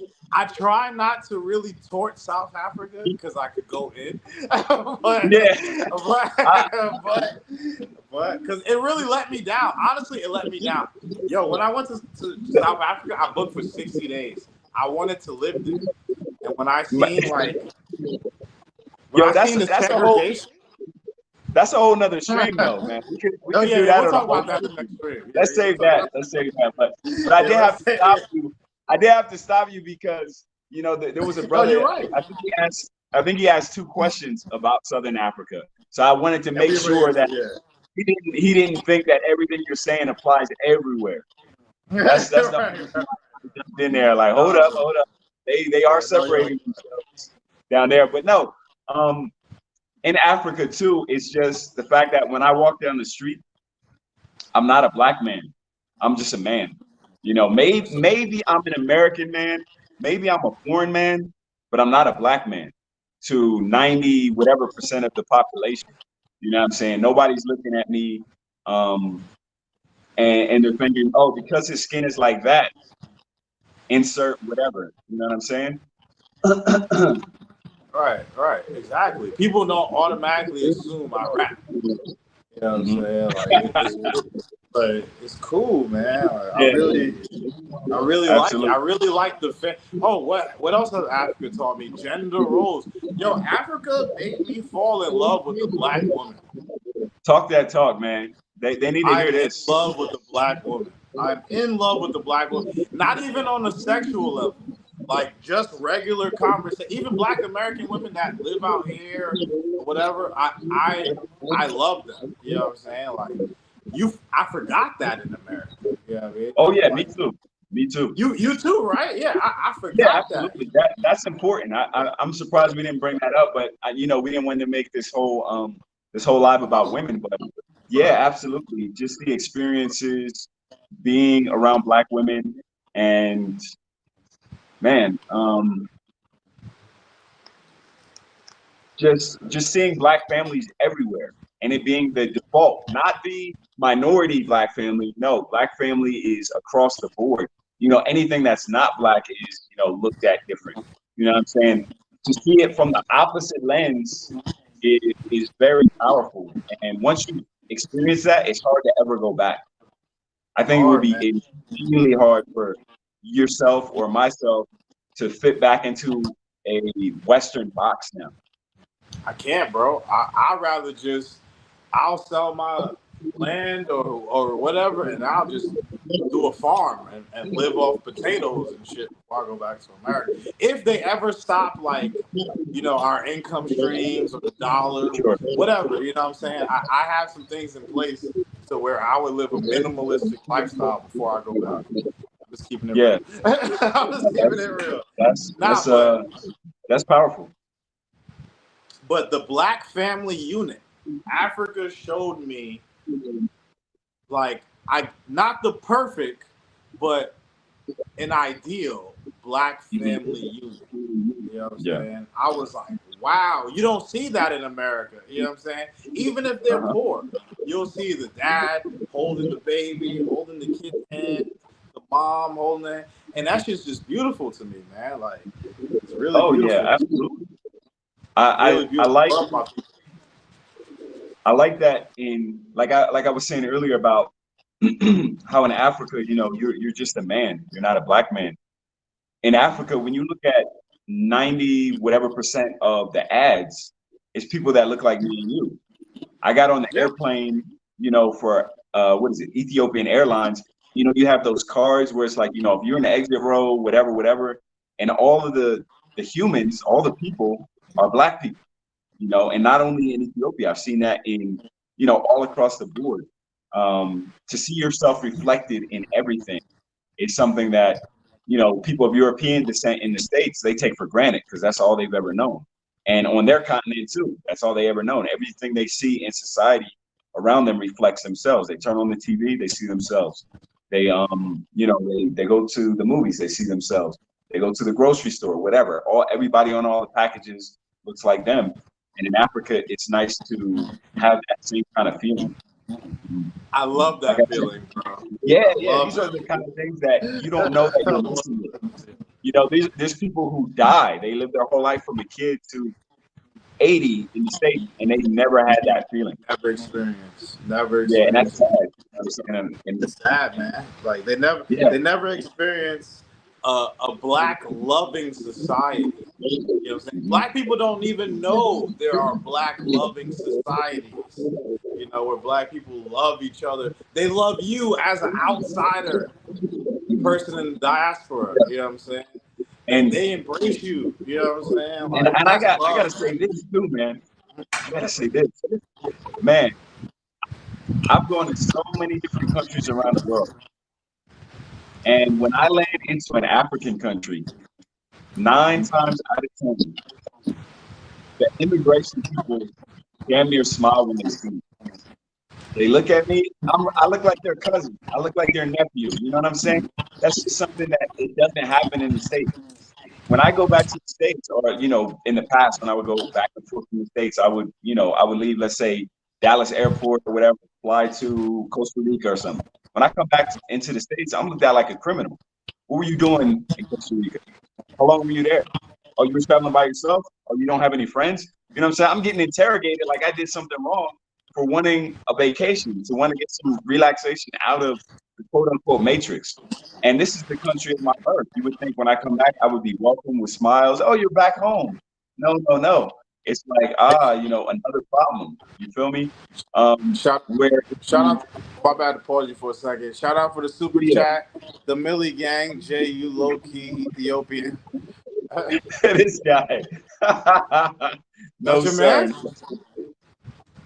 You know him? He got jokes. What's up? You know him? Nah, I don't. No idea. That's cool. Saying he got jokes. Yeah, people are funny, man. Foundational Black American over here, man. I love Ethiopia. I love Ethiopian people, but that's not where my lineage is. But what were you saying? Continue. I forgot what I was saying. I was saying that. So when I come back to the States, I don't know if you've ever experienced this, but flying back to the States, many times I feel like I get harassed, I get interrogated. There's just so much suspicion as a Black American man, and even someone who was born in that country when you return to the States, right? But when I go to African countries, I'm greeted with smiles at immigration. People got jokes. They're treating me like a family member, like a cousin, like a nephew. And it would be nice if I had that same kind of feeling in the States, but I don't. And speaking to lots of my friends, people that travel, they're subjected to the same kind of stuff that I have to go through when I return to the States. You know, it's not a welcome. You don't feel like you're going home when you come back into the States. I agree with that, but it's not just the States. Like, so let me put this down. We'll read it later. So I was leaving Dominican Republic and I was flying to Brazil. And they were fucking with me in Dominican Republic. I was like, I am done with this place. Y'all bitches will never see me again. They were acting like I was a drug dealer, like I was flying to Brazil illegally because I had a business class seat. I'm like, yo, stop fucking with me. You know what I'm saying? Like, let me just get on the plane. They're like asking hella, they were fucking with me. I hate it. I hate DR. I won't go back. Let's see. It used to be so cool, but I'm cool. Let's see what else we got. There was a big question right here. Okay, facts. The Arab slave trade was worse than the transatlantic slave trade. The Arabs would cut off black men's testicles. That's why you don't see a lot of black people in the Middle East, even though it lasted long. Okay, let's go to the next one. Many slaves from Tanzania were sent to Fiji, and some to Southeast and India, and some to the Middle East and Europe, and from Bagamoyo to Zanzibar. Yes. Okay. T3 and me will be dope to see him link up with you. You should invite Traveling Sister. Who is Traveling Sister? I heard that name. If that's somebody that Tim works with, if that's somebody that T3 works with, cool. I see Tim all the time, by the way. I seen him just yesterday. Like, we're Mzungu, so we go to the same places pretty much. Supermarkets. Sure. So like, I see him all the time with his kids. His shop isn't far from my house. He cool. I really liked him. Cool dude. But let's see if we got any good questions. The Africans of J folks sock passe. Oh, he said you Haitian. Oh. Nah, he's Haitian. He's Haitian. Oh, he's Haitian. Okay. Yeah. Oh, you know him. I think it's the dude I know. Yeah. Okay. It's the brother I know. Yeah. Okay, that's what's up. Yeah. My man's Haitian. You know what? You know what's funny, man? In Africa, a lot of people walk up to me and they be like, "Wagwan." They think I'm Jamaican out here, bro. You got the dreads, yo. So, I get it so much, man. It don't matter which country. They think I'm Jamaican a lot of times. I mean, those are the two main ones I get. I get Ethiopian and Jamaican. I get Nigerian, Cameroonian, Ugandan, just any place where people are known to be dark. Sure, I can see that. I can see Cameroon. I don't think Ugandan really. I don't think you kind of have those features, but Cameroon probably. Yeah, that's what a lot of people say, Cameroon. But yeah, I be saying I'm Nigerian. I just don't speak Igbo. Yeah, I'm like, I don't know Igbo. I speak English. So I'm Nigerian. So they don't even question it. They like, cool. They probably are like a large percentage, right? Oh, definitely. Yeah, definitely. I know I'm definitely large percentage West African. I don't know where in West Africa exactly, but most likely Nigeria. Sure. Yeah, I mean it's the biggest one, right? So it makes sense. Definitely. The African Americans created culture after arriving in the New World, becoming inventors, farmers, athletes. Yes, but you guys got to remember too, during segregation, Black America was thriving. What happened? What killed all of that, right? Drugs. When they started pushing crack, pushing heroin into the Black neighborhoods. I studied this shit in grad school, right? When I found the origin of the image of the heroin addict was implemented by the American news that is the pregnant Black woman injecting heroin into her stomach. So yes, Black America did come far, but it was derailed by the oppressors. It was derailed. Now, currently, today, people can make their own choices and stuff like that, but it was derailed. You know what I mean? They did push all those drugs in the communities factually. You know what I mean? How do you feel about that? That's a really deep question. I think it was a lot of layers. Well, first off, I don't think he really had a question. I think it was more like a statement. But yeah, like Right. I'm definitely proud of being a foundational Black American and the accomplishments that we made in the States. You know, dealing with all the oppression and racism, et cetera, et cetera. You gotta kind of give it up for us because out of those circumstances we could have ended up like the Native Americans, and that's no shade on the Native Americans. But you know, if you look at history, like they more or less kind of faded out. Um, but us, we were able to adapt to the worst circumstances and continue our culture, and we're able to you know, thrive in whatever endeavor you can look at, whether that was science, whether that was music, whether that was athletics, you know, anything that we touched on some level, we put our stamp on it and we excelled, right? But then the flip side of that too is the way that they were able to break down our family ties and the way that they were able to colonize our mind on some levels that we're just kind of now starting to dismantle for the mainstream public anyway. Oh, I got something else. What we got here? We got something else. It didn't show. Hey, shout out to Gooch. Shout out to my Hey, man Gooch. who's in the GFT. building? Yeah. GFT in the building. You know what I'm saying? Shout out. I wonder what he probably at work. If we had it open, he probably would have pulled up. Let me see what else they got. No, but you're right though. See, but people get it twisted. It's not just America. Jamaica sucks. Trinidad sucks. All those Atlantic slave trade places suck because they're ruled by the same people. It's not like it's different people that control Jamaica from America. You know, they control everything. You know? So you think Jamaica Sure. can tell America no? Like, no way. No way. So everybody. There's systems in place. Absolutely, all across the board. Let's see.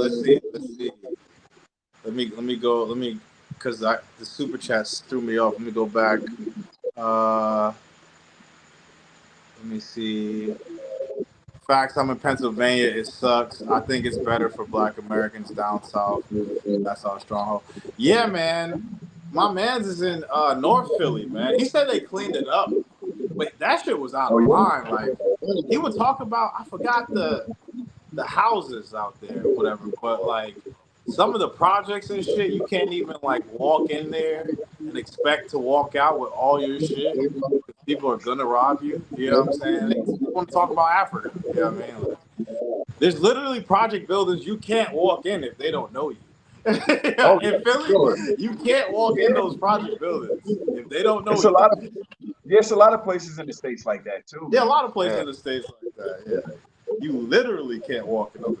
And that's what I'm saying though, because who are they targeting? They're not pocket checking white boys. It's us.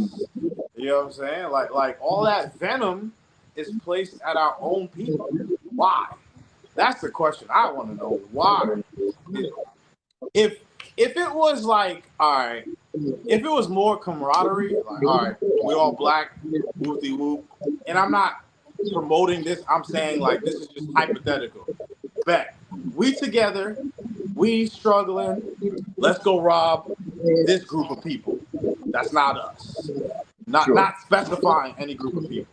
But you know what I'm saying? There's no togetherness. You know what I'm saying? It's like in America, Negroes are quicker to target each other than another group. You know what I mean? I don't get that. I don't get what the point of that is. You know what I'm saying? We all poor. Well, what it comes down to. That's self-hatred. Self-hate. That's it. That's what it is. Self-hate. Self-hate. You know what I mean? We hate ourselves and we hate each other. You know what I'm saying? Like, and I can't go back to that. Can't go back to that, man. I've been pushing that negative thoughts about black people out of my head. You know what I'm saying? I don't even get into arguments with black people. You know what I'm saying? Like my fellow brothers and sisters. I try not to. I really do.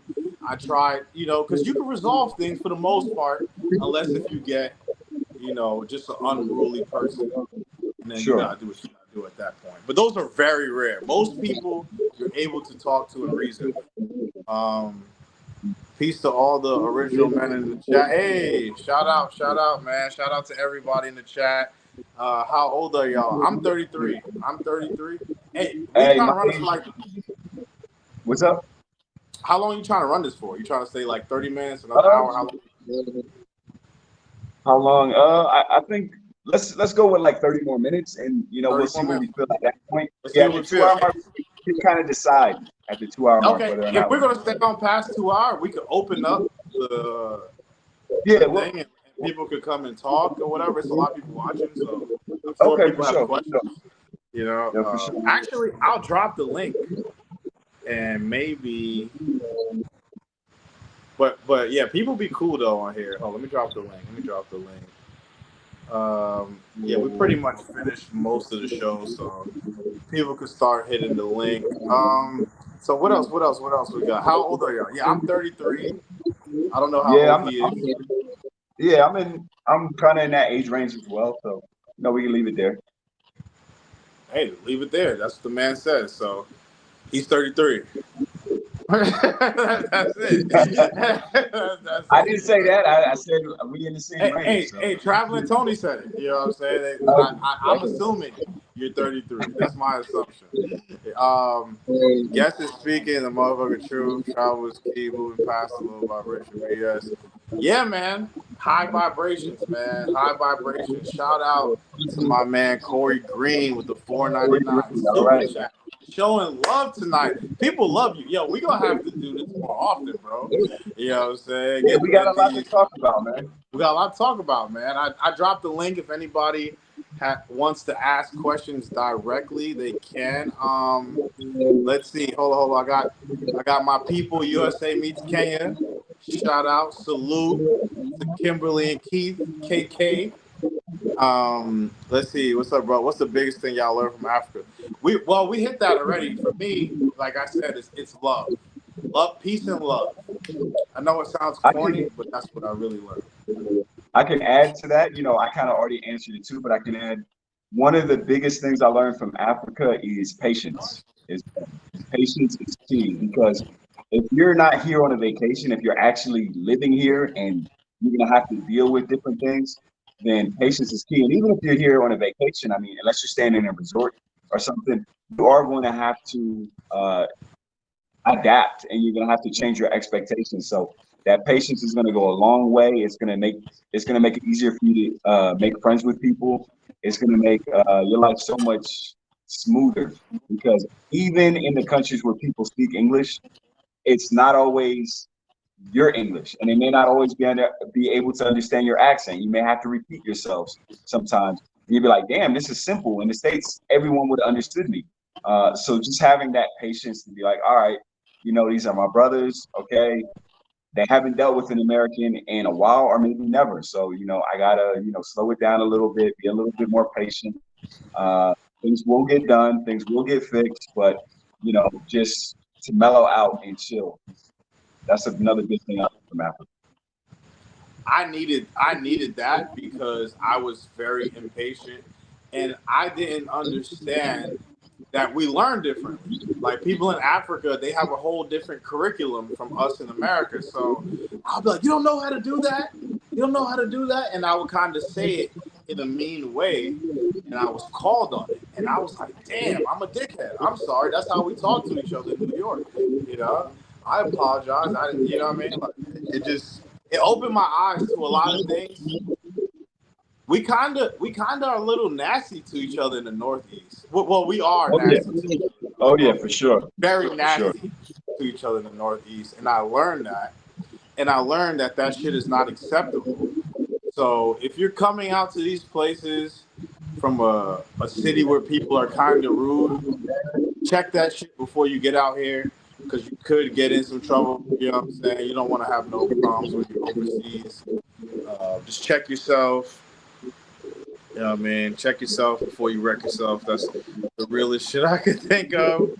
So, what's on your itinerary? What's next for you, man? Put this up here. Shout out my As man far Corey. as Africa, Yeah. so like I said, I'm going to be on the continent, Lord willing, until at least July. That'll be one whole year in Africa.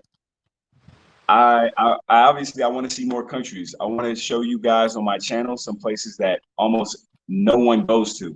You know, places that are skipped because maybe they're hard to get to, maybe they're too expensive, maybe they speak a language that's not English, and a lot of people just aren't going to mess with those places. I really, I really feel kind of blessed to be able to show people these kind of places that no one's really thinking about. So I'm going to be showing you a lot of smaller African nations. Like I said, a lot of cities and spots that everyone and their mama is not at. That's probably going to be the focus of my channel for the next couple months until the year in Africa is complete. And even though, like I said, I love East Africa, I'm not only going to be in East Africa. You're going to see me in a couple other regions. So you're going to have to stay tuned to the channel, and all of that content is going to be coming to you. That's real. That's real. So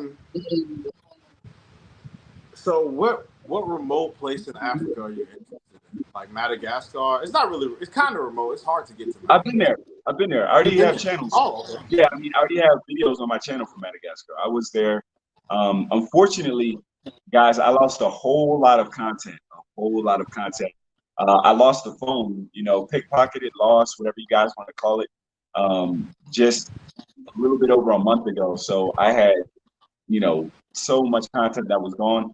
So a lot of the stuff I'm going to have to reshoot, or, you know, you guys just won't get to see that content, but you'll get to see some different content.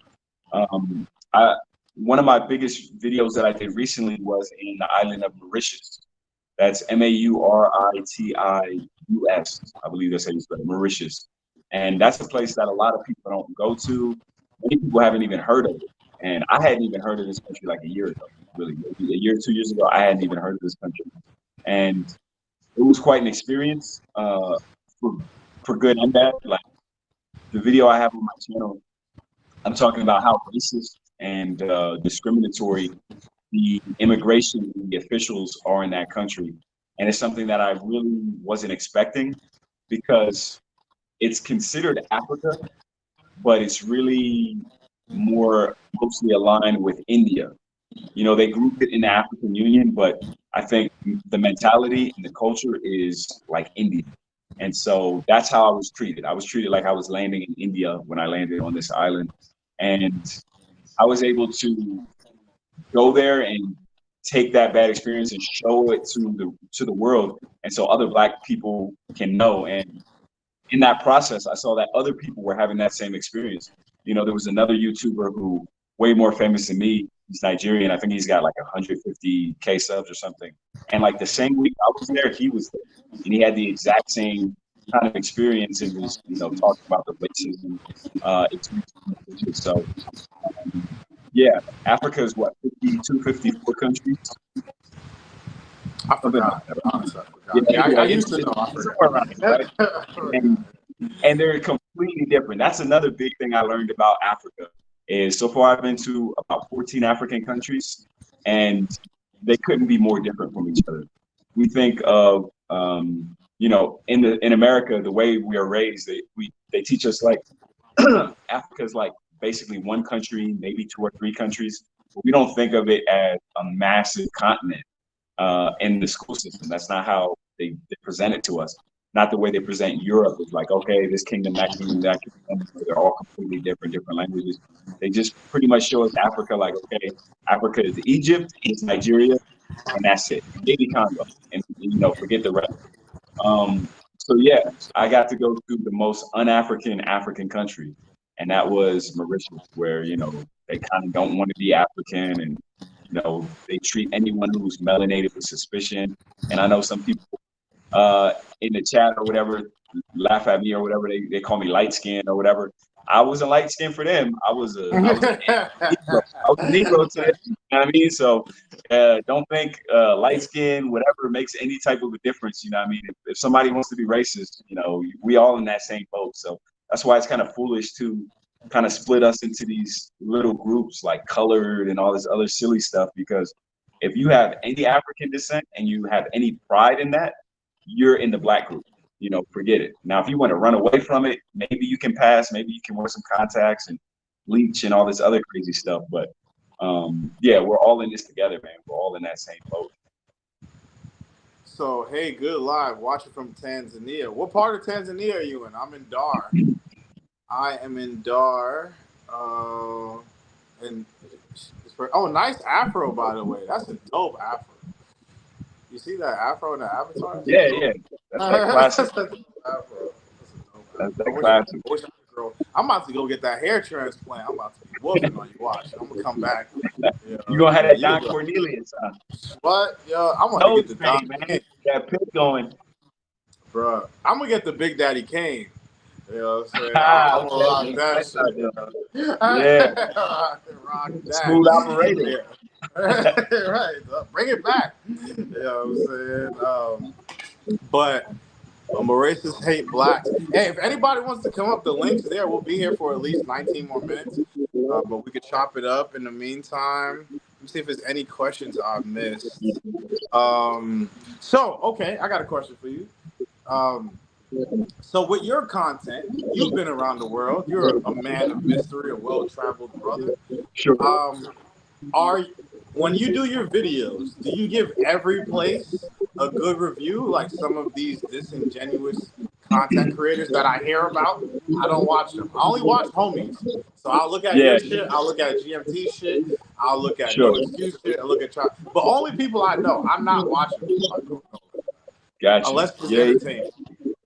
Yeah, man, I see what you're talking about. Yeah, there are a lot of people in the YouTube space who I guess they want to be more ad friendly. I guess they want to be PC. They don't want to rock the boat or whatever.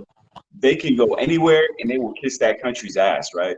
And for some people, maybe that's just their personality. Maybe they are I don't know, like maybe they can ignore obvious faults. You know what I'm saying? They can sweep them under the rug or whatever, but that ain't me. You know what I'm saying? If I go to a country and I see something that is not quite right, I'm going to talk about it. Now, I'm not going to be doing it, especially in the case of Africa, in a way where I'm attacking the people. I've never been to a country where, you know, I would want to say anything negative about the people, especially if they didn't deserve it.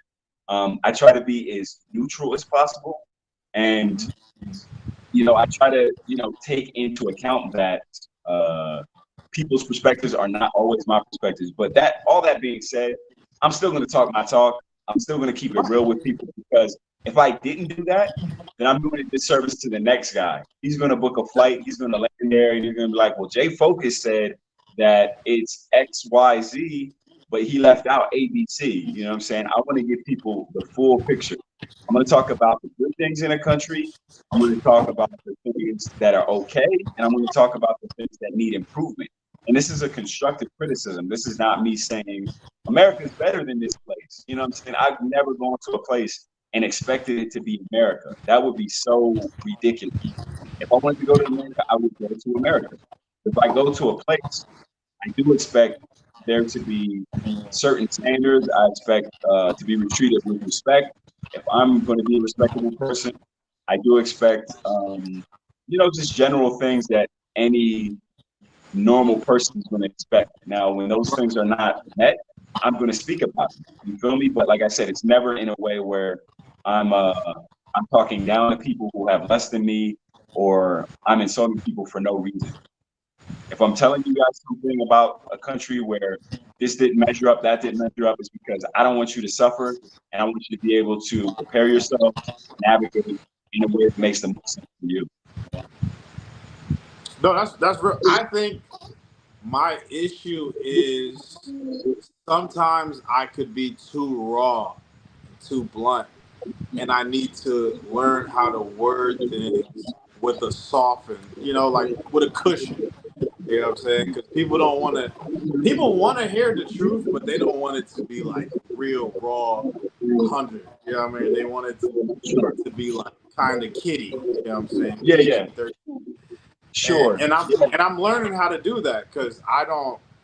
Usually, I'm talking to other guys like you where I can keep it real. But when I'm talking to people who don't have travel experience, who never really been outside the country, they might take what I say as offensive or something like that. I don't know. I don't get it, but it's something I'm working on, giving my reviews better in a better way. Because I'm usually just like, man, F that place. You're gonna go there, they're gonna do this, that's it. But Yeah. I'm trying to get better at it. But because it's not their fault. And I'm not going to specify any country. We'll do another live about it. But some countries, they were put in a position by white supremacists, and the black people there have to live under the rule of these white supremacists. They don't have any power to change anything. So I have mercy for them. I didn't express that at first, but it's the truth. I do have mercy for them. I have mercy for all my people. But what you're talking about too, like going to places that don't want to identify with Africa, whatever, like Somalia, I would never go there. You know what I'm saying? I don't want to go to those type. Egypt, I have no interest in Egypt. You know what I'm saying? Those type of places where I've seen some. Have you ever seen any Egyptians in Africa? In real Africa? Yeah. I mean, I've been to Egypt, so I mean, I've seen them in Egypt, but like Oh, okay. You moving did around. go to Egypt. Yeah, yeah. Yeah, They, yeah, they I look did. Hispanic, right? Some of them look What's that? Hispanic. Some of them look Hispanic. Some Egyptians look Hispanic. They look multiracial. I'll say that. Yeah, a Multiracial, lot of right? them, a Right. lot of them look multiracial. Actually, before I went to Egypt, I had heard different things about it, but I actually met an Egyptian, right, a guy born and raised in Cairo, and I met him in Europe. This is back when I lived in Europe, and me and him chopped it up, and this guy was, like one of the most brotherly people I met in my life. Like it was really surprising, and you know, like there was no weirdness with me being black or anything like that, and I think he fell kind of on the darker side of the Egyptian spectrum because a lot of people aren't aware that Egypt has a vast array of colors. Same thing with Ethiopia. Like a lot of people think Right. it's just I don't know, like these models or whatever that you think of. You think of Ethiopian women, they come in every hair texture, every color, skin color, kind of just like DR Brazil. You know what I'm saying? It's the same in Egypt. Of course, if you're in the capital, which is in the northern part, it's the whitest part. So yeah, there you're going to see much more fair skinned people who look like they're Turkish or maybe even Italian, on one end of the spectrum. But then on the other side, you got people who are Egyptian who are much darker than me, like much darker than me. So this brother, he was a little bit lighter than me or whatever, but I think he identified kind of more with the more sub-Saharan African side of it.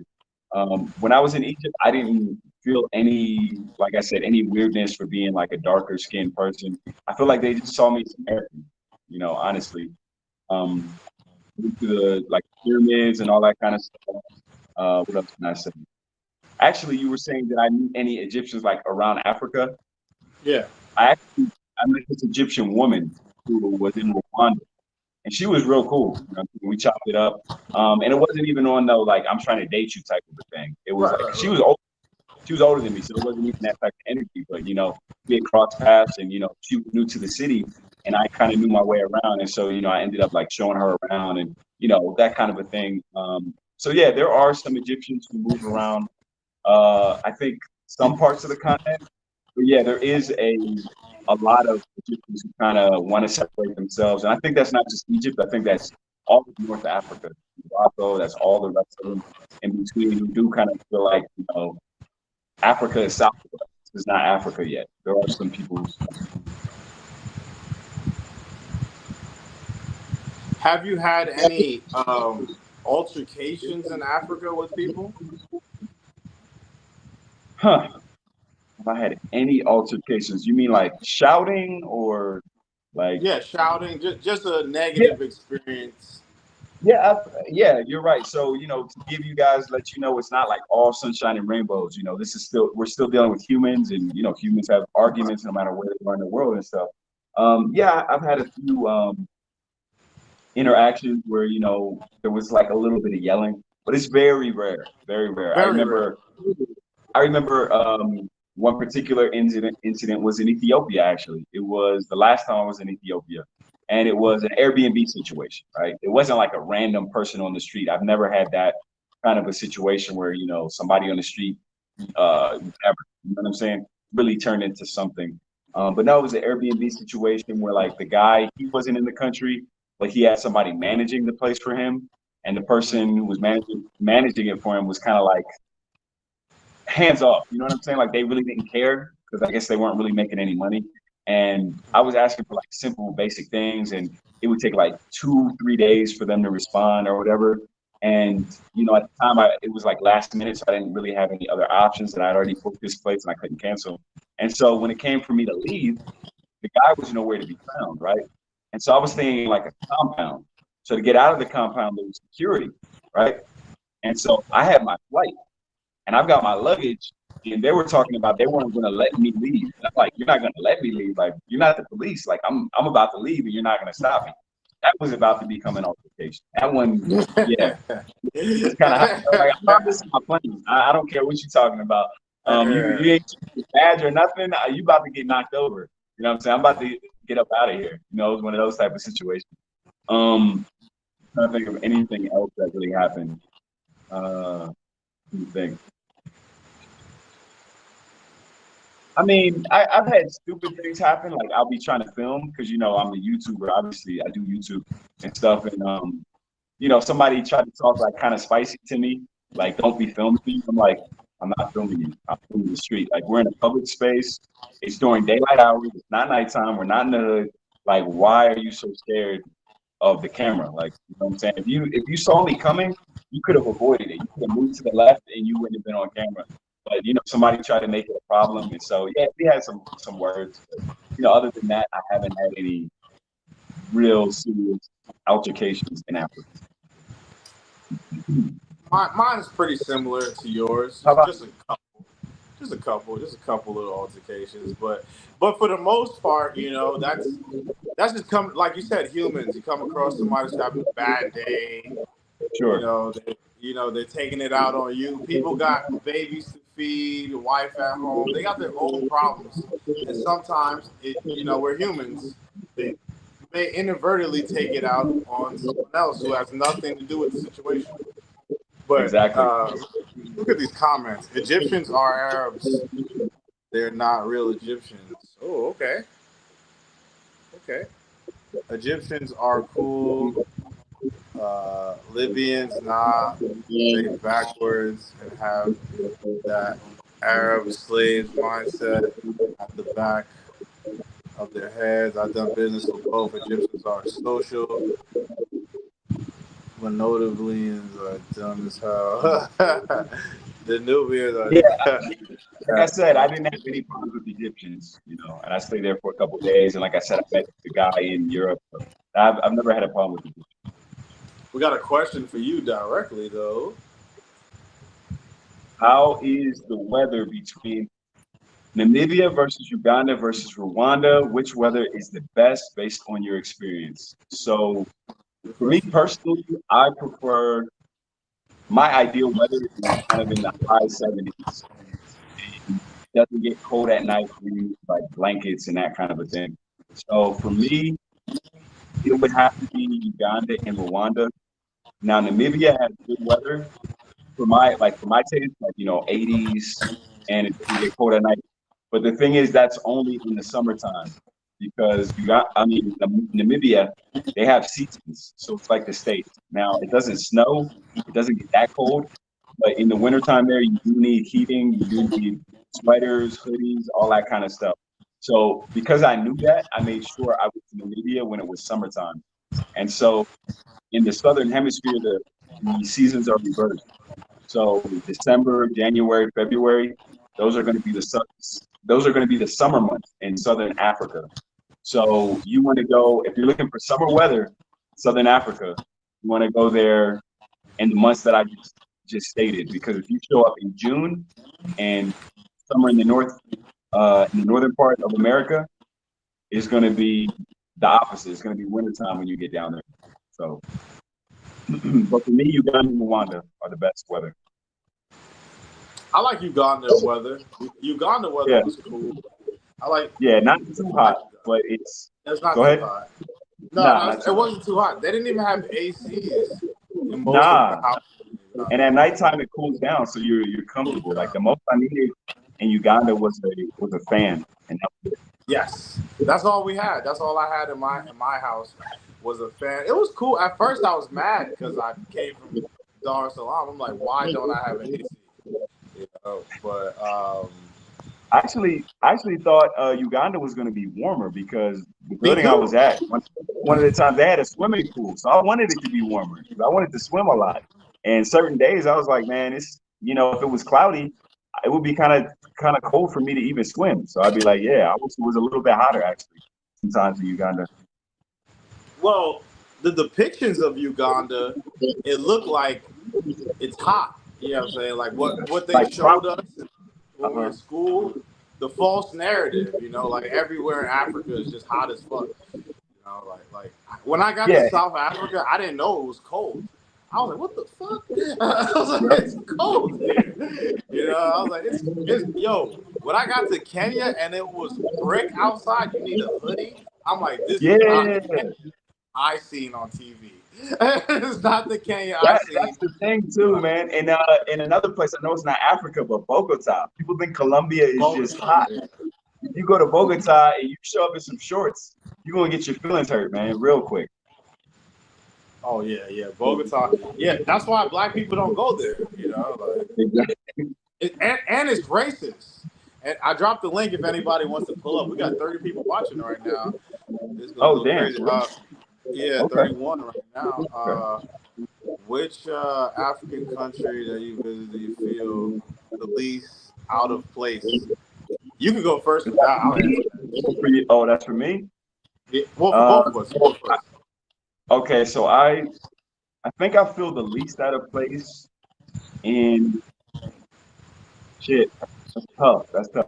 I think probably Ethiopia, to be honest. Like now, culturally, I feel out of place in a way just because I don't speak the language. I mean, nobody speaks Amharic unless they've been studying it for years, right? Um, so like because of that, I feel out of place. But as far as like visually, like when I'm in a restaurant and I look around at the people in the restaurant, everyone looks like me, or they look like they could be my cousin, or something like that. And I feel like when people look at me, the same thing. They look at me like, okay, this guy could be my cousin.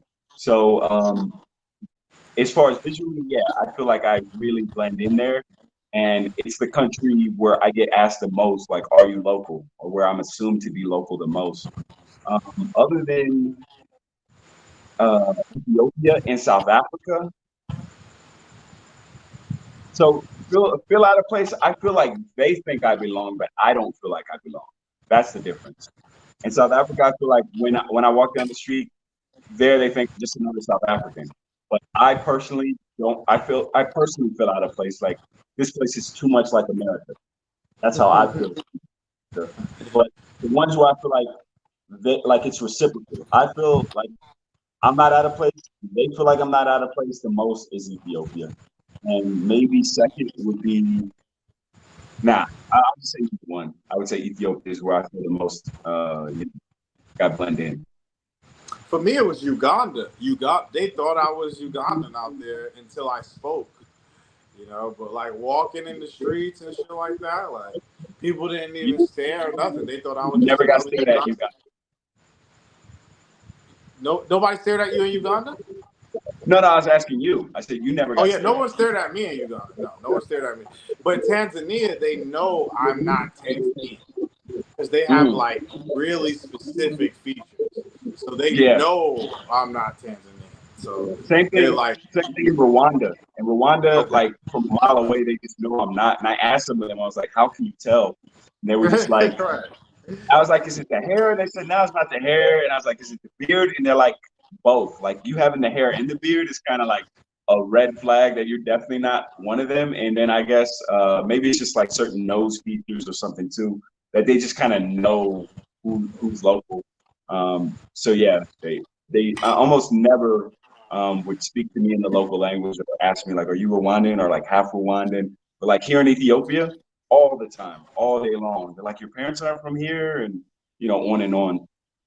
In Kenya, I feel like Kenya, maybe like 50-50. Sometimes they'll think I'm Kenyan, but not as frequently as in Ethiopia. No, and matter of fact, this tripped me out, bro. So I was in the gym in Nairobi. I had people from other countries because Nairobi is really international. There's a lot of Right. African, other, I mean, most actually African capitals that I've been to. Uganda as well, Kampala. You got a lot of Africans from Sudan and other places. But anyway, in Nairobi, I was in the gym and I had Ethiopians walking up to me in the gym and like, you're one of us, right? And I'm just like, nah. And that kind of a thing. So yeah, I think there's definitely something to it where people think I just, have that look.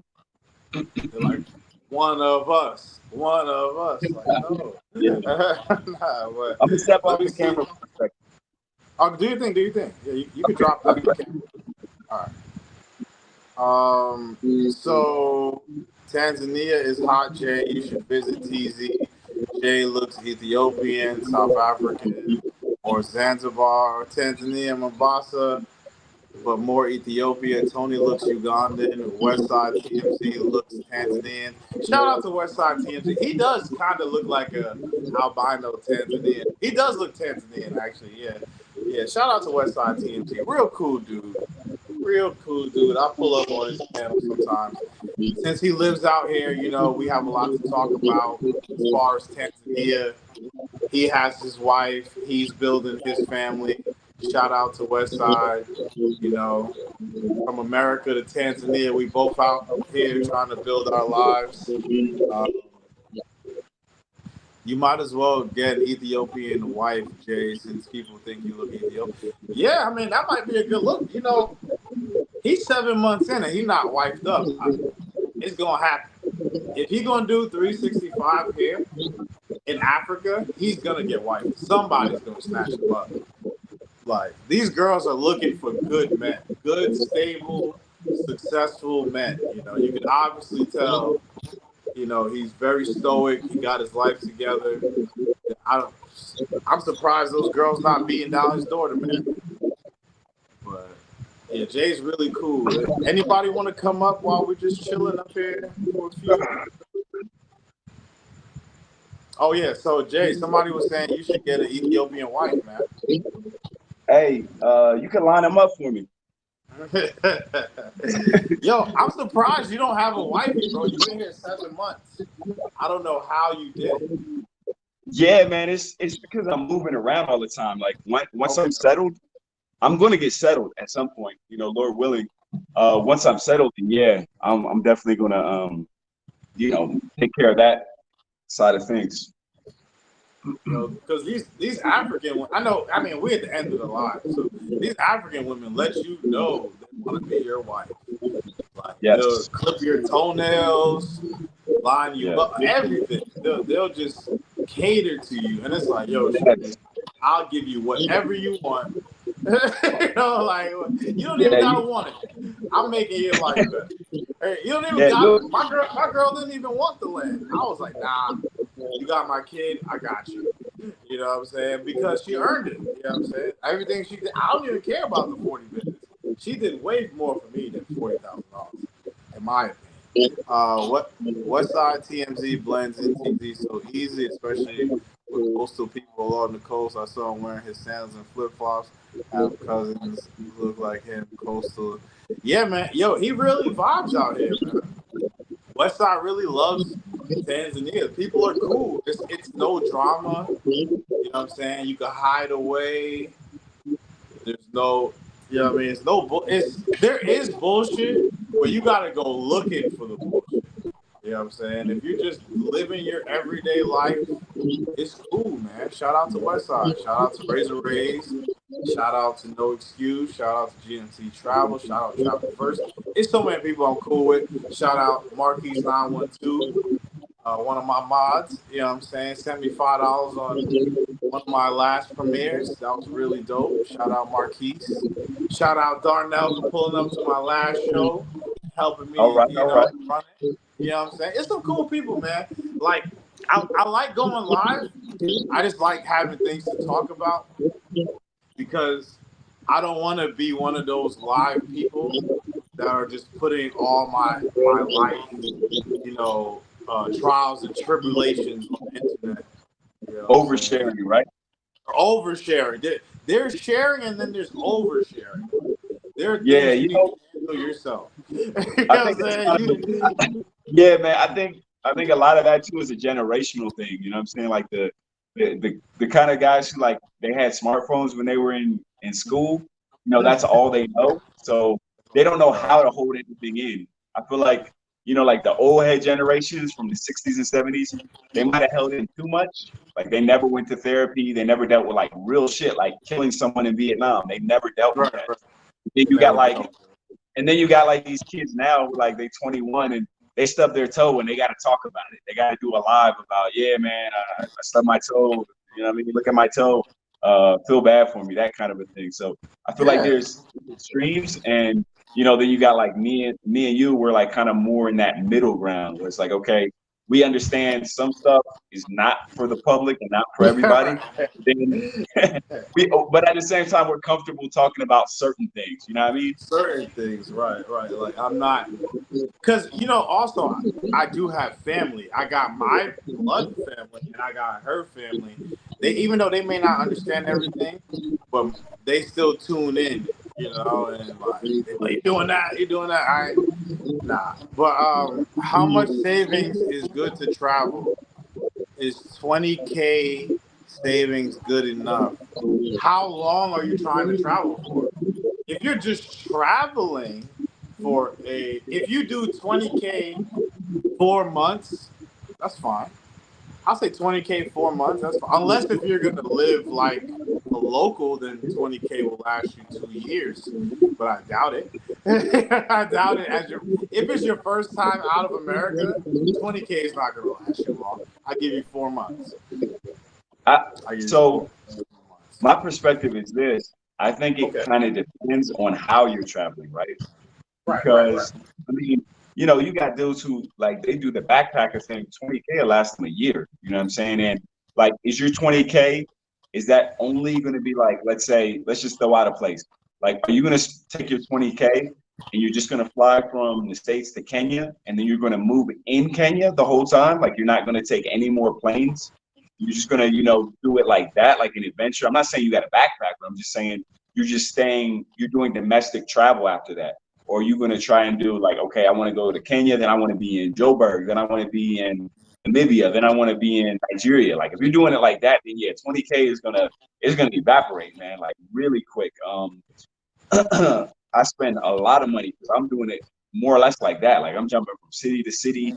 I'm staying, in decent accommodations or whatever. So yeah, you can definitely burn the money quickly if you're doing it like that. So I think if you gave us a little bit more detail, we could give you a better answer. Because 20K to travel, it's like travel where, travel how. We got to know that kind of stuff. And the nuances, like you said, like, are you a single man? Are you looking for extracurricular activities? Are you Exactly. just going to be in your house? Are you literally just going to be in your house? You're going to cook your own meals? What are you looking? I Gonna be know most hiking. dudes are I looking for a mean, are you girlfriend. gonna be in the nightclubs on the weekend? Or are you gonna be hiking on the weekend? I mean, all of this stuff is gonna either decrease your bag or keep it steady. You know what I'm saying? So all of that is important to know. If you stay home and you don't deal with girls, you'll be good for a long time. Yeah. If you stay home, if you have a routine, like you working online, you going to the gym, you going to the grocery store, even if you're dating like a girl here or there, but the whole everyday. See, the problem is getting out of vacation mode. You know what I'm saying? Like a lot of dudes have never had women accessible to these numbers before. So it takes a lot of self-control. That's why we needed to know your exact situation. Are you coming with your wife? If you're coming with your wife, then you know what I'm saying, how you guys can make more money together. Oh yeah, she's gonna be cooking for you if you come in with your main girl or your wife. You know, I mean, y'all can save so much. You'll save so much money if you're coming with your female partner already. I hate to use that word, but with your girlfriend or Right. your wife. Yeah, you'll save so much money if you're doing it that way. Now, if you come in like a single guy, it's gonna be a whole different calculation. Absolutely, Totally. whole.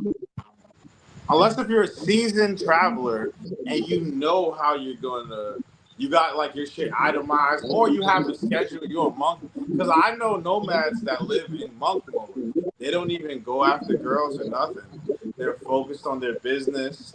They're getting money. They're in the gym. They're eating their meals. They have their personal chef, and they live like that. And I mean, that's not for everybody. You know what I'm saying? They don't even have Let me girlfriends just and shit. let me just ballpark some numbers, right? Okay, go ahead. So I'm just gonna. This is like I said, just off the top of my head. Okay, I don't know what city you live in America, but let's just say it costs you $2,000, right, to fly round trip from wherever you're at to East Africa, right? Mhm.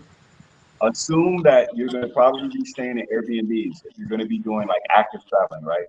If you're not traveling every week, and if you can, let's say, do 1 month in one city, you can go on Airbnb and get a place for 1,000 a month. That's going to be decent. Like it's going to not be trashy. You know, you're going to have your own room. You're going to have air conditioning if you need it, based on the city or whatever. So think 1,000 a month for housing. Let's say we're just going to do it like that. That's 12K. Well, no, I'm sorry. We'll use it. If you're going to go for a year, let's just say. So that's 12K, right? 12K gone. Well, you know what? Let's even condense it. Let's say 6 months, right? 6 months. So, 6 months. Yeah. so you're doing 1,000 a month for travel, right? I mean, for housing. So let's say I want to be in Nairobi for a month. I want to be in Mombasa for a month. I want to be in Dar for a month. I want to be in Zanzibar for a month. That's 4 months, right? So let's say 1,000 a month for housing each month. That's what, 4,000. The flight, that's 2,000. So we're at six before you've done anything, before you've eaten, before you talk to a girl, before you got your haircut, before you did anything else. So let's look at it like you got like 3,000 a month to play with or something. Yeah, if we did 4 months, yeah, that would give you like two and a half to play with each month. So that would be enough where I think you could you did it like you said, 1 month in each city, so you're not hopping around like crazy. And if you were taking buses, like if you went by bus from Nairobi to Mombasa, then Mombasa, well, you know what I'm trying to say. Generally, yeah, you could easily do 4 months living very comfortably, like this, going out, dating women, et cetera, with that kind of money. And if you just want to stay in one city, like if you just wanted to be in Dar that whole time, or Nairobi that whole time, or Kigali or whatever, that money would go a lot further. So, like I said, it really depends on what you're doing. That's why I don't move around, because it would take away from my investment money for me to move around, and I'm not. That money isn't coming in from YouTube like that. Like YouTube is like phone bill money, StreamYard money. So that doesn't cover any of that. So being stationary is the best way to save money, honestly. Stationary and a controlled amount of women. Not getting out of control with it, because it's very easy to get out of control. I got a question for you. Which country in Africa would you consider settling down if you had to choose? Had to choose. That's kind of the point of my whole trip. You know, I'm doing a year. I'm a little over halfway through. If I had to choose one now, there's still many that are appealing to me that I have to check the box before I can say, I found my country.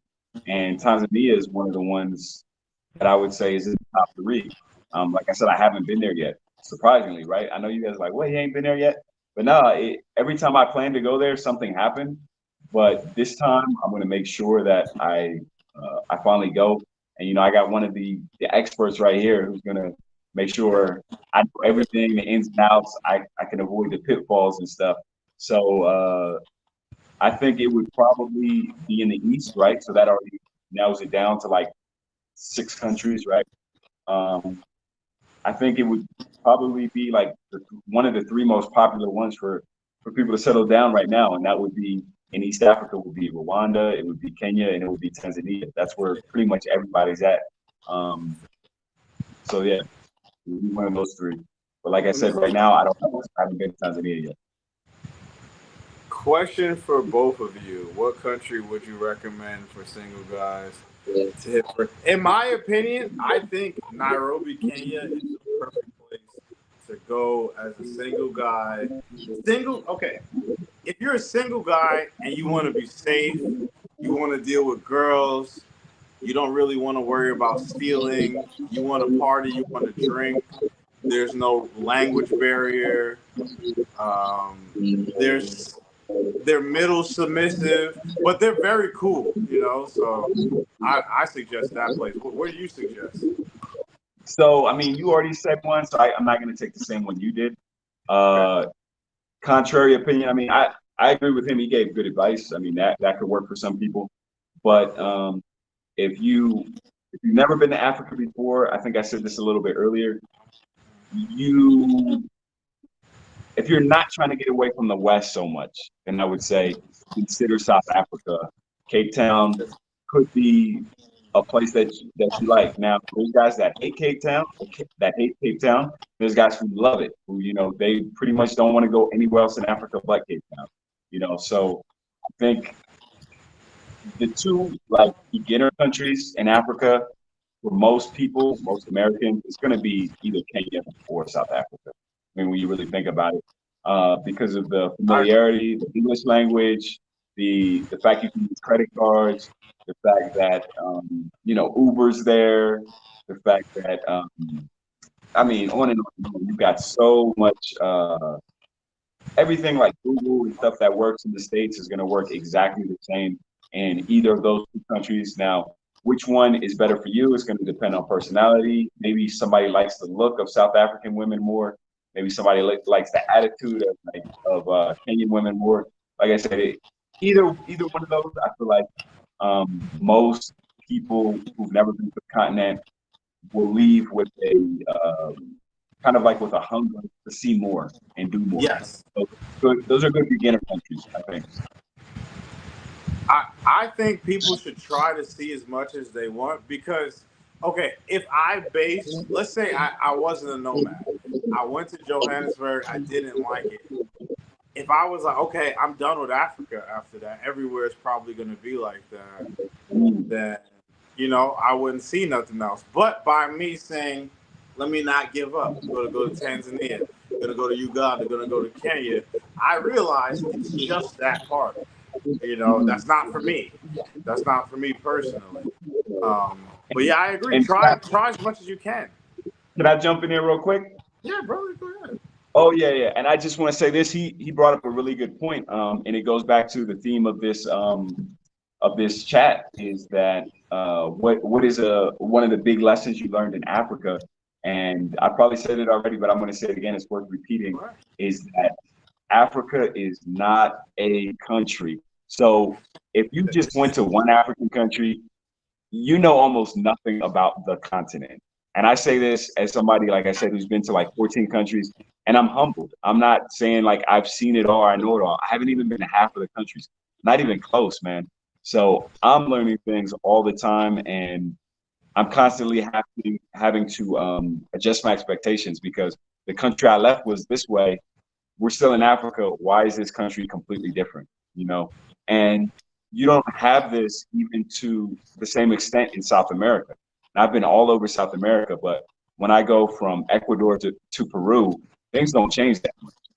And when I go from Colombia to Panama, things don't change that much. You know what I'm saying? But when I go from Kenya to Ethiopia, things are radically different. When I go from South Africa to Namibia or something, things are quite different as well, to a greater level than they are in Mexico and Guatemala, or some of these South American countries that are neighboring countries. So yeah, if somebody goes to Joburg or South Africa and they say, "Oh, this place is trash," do not write off Africa because of that. That was one country that you went to, and things are vastly different. My very first country, surprise, surprise, was Ethiopia in Africa. That was the first place I went, and and honestly, I don't know because number one, nobody told me to go there. Um, and had I went there and it had been a bad experience, I would have been robbed of so much beauty and so much else on the continent if I thought like, okay, the whole thing is just one Ethiopia. Thank God I enjoyed Ethiopia. And then when I went to my next country, which was, I think, Uganda, I didn't expect it to be exactly the same, but I didn't think they would be that much different. So yeah, just keep exploring. I think for every Black American, there is a country in Africa for you. You just have to find it. Watch these vlogs. Listen to my take on countries. Listen to this gentleman right here's take on countries, and you're going to be able to piece it together and see how your personality lines up with the things that we're saying. Let's try to rock for like 10 more minutes, and then we get to 2 hours and 30 minutes. But I agree with that, man. Like, we can go on. Yeah. Fucking, let's see. Africa is expensive, contrary to the belief that it's poor. It's expensive. It's expensive if you want to live the high life. You want ACs and shit blowing on you. You're gonna pay for that. Now, if you just want to live in like a room with a fan, that should have cost you, $25 a month, $30 a month.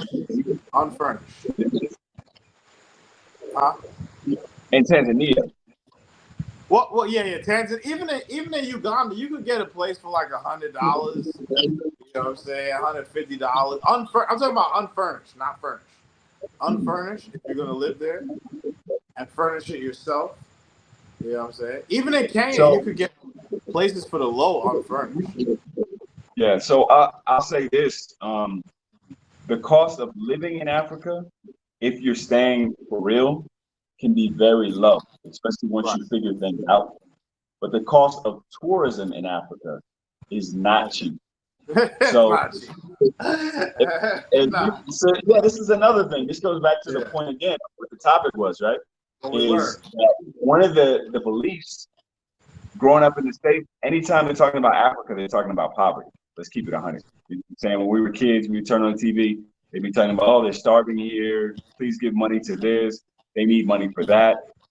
So that we're assuming that for $1 a day, you can feed a village. Like, okay, so when I show up with $40, I'm gonna be balling, right? I'm gonna be feeding every village. You know what I'm saying? They're gonna think I saw World Hunger with $1,000, right?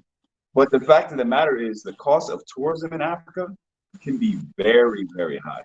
So if you're coming to most African countries and you think it's going to be as cheap as Thailand, if you think it's going to be as cheap as Peru or something like that, it's going to be a lot more generally.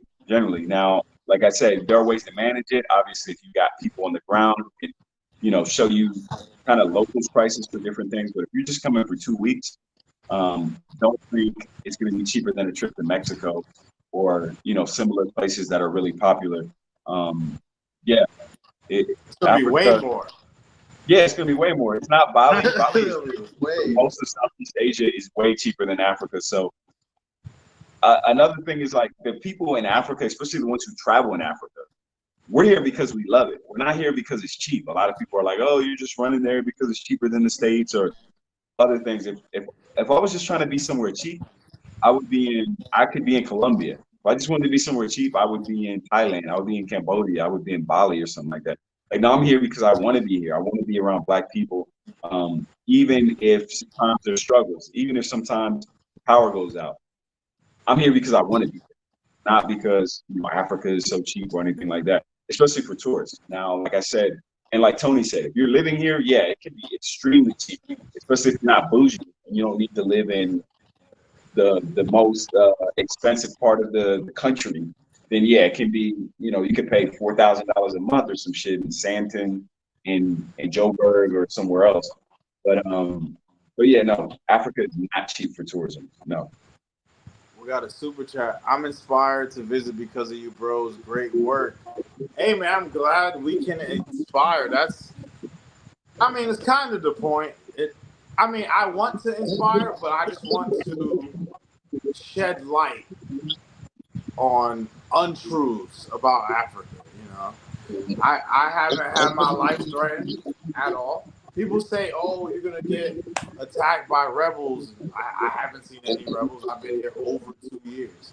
There's a lot of false narratives going on about Africa, and I'm here to dispel what I can. Oh, let me go back to what's this one? What's this one? Zambia is a hidden gem. Have you been to Zambia? Not yet. I'd like to go though. It's on the list. My bro Patrick been there. He didn't like it. Probably Nairobi girls will be easier to approach than South African. I agree. Nairobi girls are way easier to approach than South African girls, in my opinion. But that's another discussion. Yeah.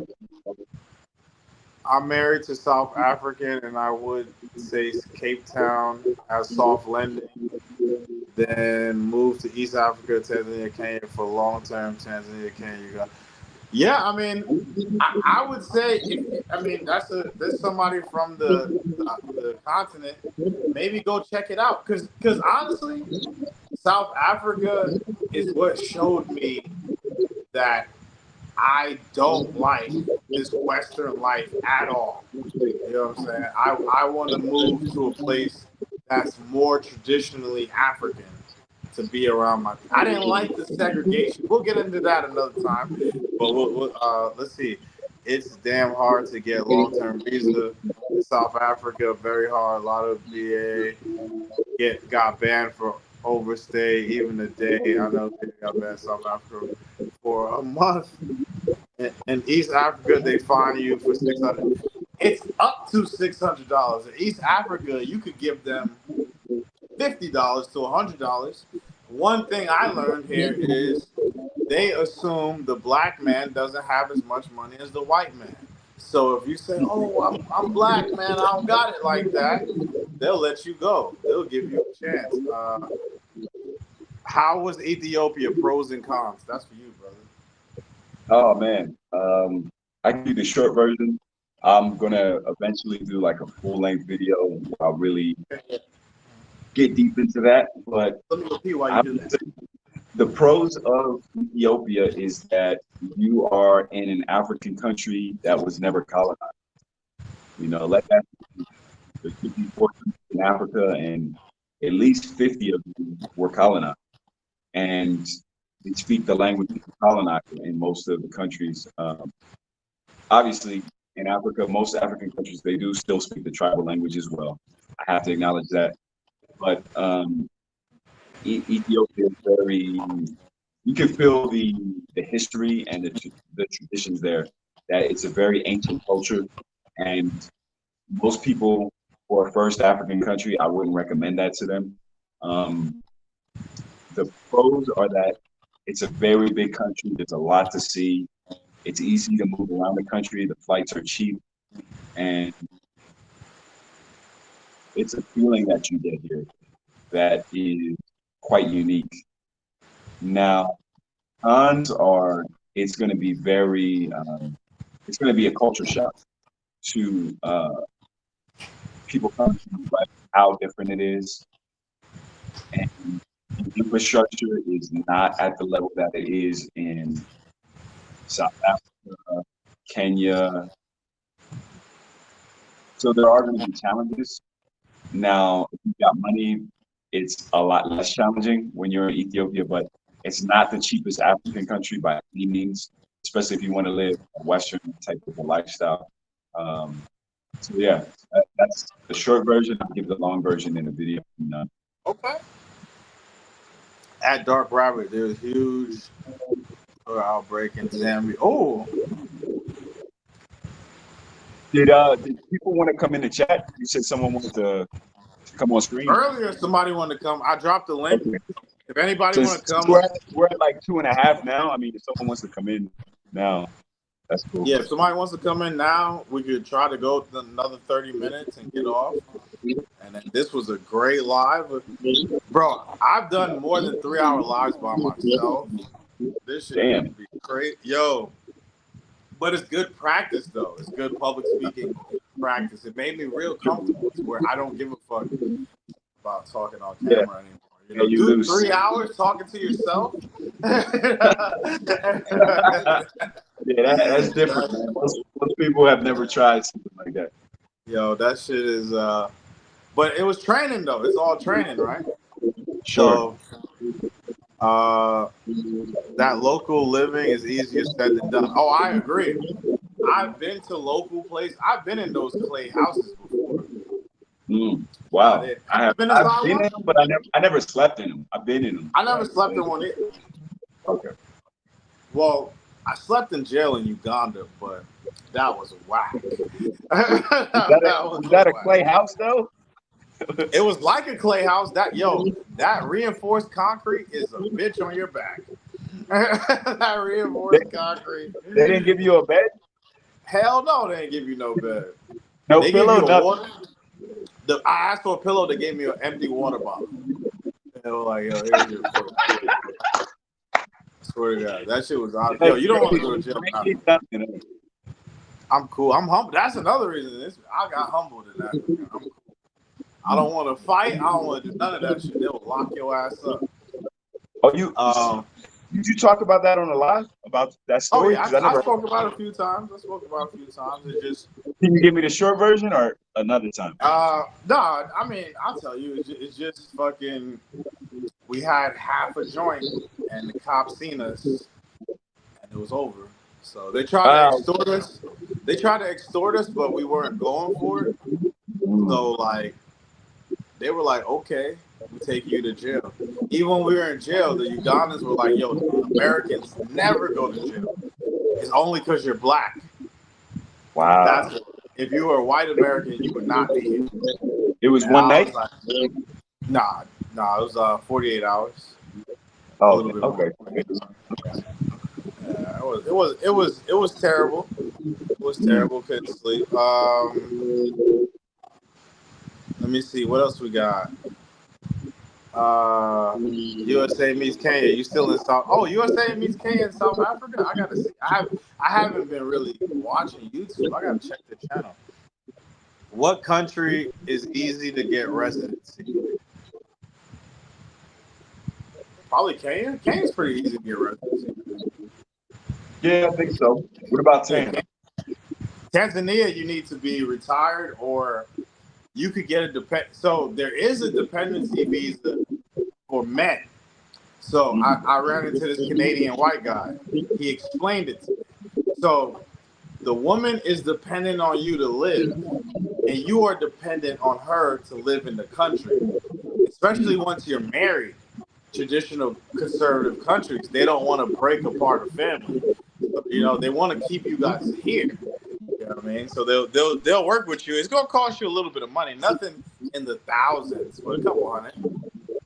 I don't hear much about Botswana. Have you guys been?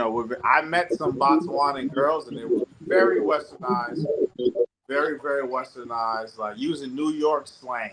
I was disgusted. Wow, I've been to Botswana, so yeah, I can. I'm gonna have videos on my channel of Botswana, so you guys will. Go ahead. No, I was gonna say, do you have like a brief synopsis on Botswana? I think what you said is more or less it. I think it's kind of you agree with me, so that's it. Cool. Yeah, I think it's a South Africa light. So it's not as westernized as South Africa, but don't expect it to be traditional. Okay. I think Ethiopian women are the best African-looking women. Everybody got their preference. I'm glad you're enjoying, brother. You know what I'm saying? I'm glad you enjoy. I hope you get out there, get your Ethiopian wife, and give her some babies, man, and live happily ever after. I'm still in SA. How do you like South Africa? Yo, I warned them about something. You know, I'll talk to them. You know, I'm gonna do another live with you and them. They're cool. They're super cool. They're super cool. Maybe we could do a live when they get back to Kenya. or something, and we talk about South Africa. Get different perspectives. It'll be 4 different perspectives. Are they here? Who's that? Oh, okay, they're right here. All right. Good job. What's going on, Keith? Hey, can you hear me okay? Yeah, I hear you well, man. I see you upgraded the phone, man. Looking nice. Oh, no, it's the old phone. It's the old iPhone Man, 8. I don't know. Maybe it's the lighting, bro. You got the It's fresh. probably the lighting. It's Yeah, probably the That's lighting. South African lighting. he just got his hair done. You know, he looking fresh out here. That's what's up, bro. Yeah, man, that's what's up, Shout bro. out. Shout Hey, out, Keith. So, how do you like South Africa? yeah, South Africa is very interesting. It's very interesting countries. It's different than Kenya.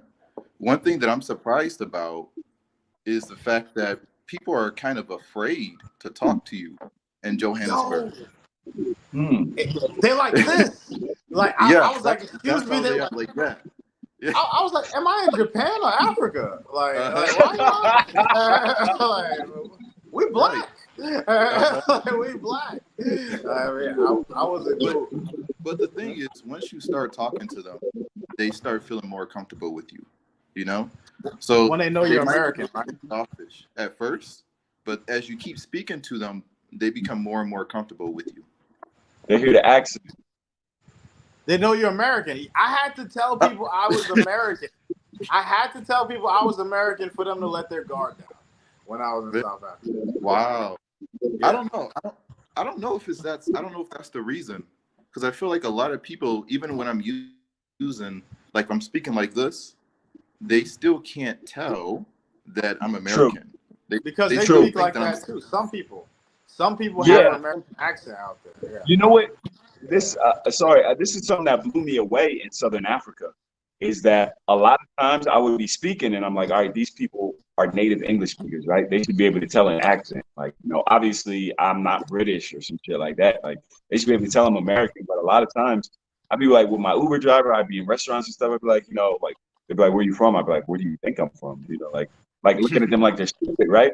And they would just be like, I'm not sure. And I'd be like, I'm American. And I'm like, you couldn't tell? And they're like, well, a lot of people here fake an American accent. And I'm like, Yeah. what? That's serious? And this is They- not only South Africa. This is also in Botswana. This is Tanzania. Tanzania, yeah. I had a guy And ask me if he could see my driver's license. They were telling me, they said a lot of them would like go to the States for school or some shit and come back with an American accent and fake like they grew up there or some shit like that. I was like, that's a thing? I was like, okay. I mean, it's weird to me. I knew that, in Europe there's Africans who pretend they're Americans, but there I kind of get it because it's like a survival thing for a lot of them. Like, instead of having somebody be like, go back to your country, just pretend you're American and they'll be like, welcome. I get it. I don't like it, but I understand it. But I'm like, why would you go back to South Africa and try to be one of us? Like, I don't get that. Yeah. I don't know, bro. I don't know. Like, so okay. Do you like it there? I'm more like you, Tony. I don't like the American style life so much, but I feel like it's like being back in the U.S. a little bit. It's like I can still, McDonald's is right next to me here. Cinnabon. I'm gonna go to get some Cinnabons tomorrow. Oh, you about to get some fat? You've been working out hard, bro. You're gonna have some weight on him next time you see him. Well, he's swole right now. He about to add some fat to that. Yeah, I still haven't found a gym here yet. I still need to find a gym too, though. I haven't found one here yet. Yeah. Keep swole. How long you been here? Huh? For like How long you been here? About 3 days. Oh, okay. And you're gonna be around for a while. No, I'm just gonna be here for like a total of 8 days, I think, something like that. Oh, okay, got you. I wasn't sure if you were like kind of like looking at it from like, I'm gonna try to see if I might settle here, or you just moving around. You're coming back to Kenya. No. Yeah, definitely coming back to Kenya. But South Africa is like if you go to Kenya, right, and you live there or live in Tanzania, if you like miss the US a little bit, I feel like South Africa is a good place to go to instead of flying all the way to the U.S., just fly to South Africa and get that, feel again if you need that. And then go back to Kenya, go back to Tanzania. You know what I mean? What city are you in? Get that Cinnabon back in your life. What city are you in? He's in Joburg. He's in Joburg. Oh, okay. So does Joburg seem dangerous to you at night? Johannesburg. Yeah. Does it seem dangerous to you at night?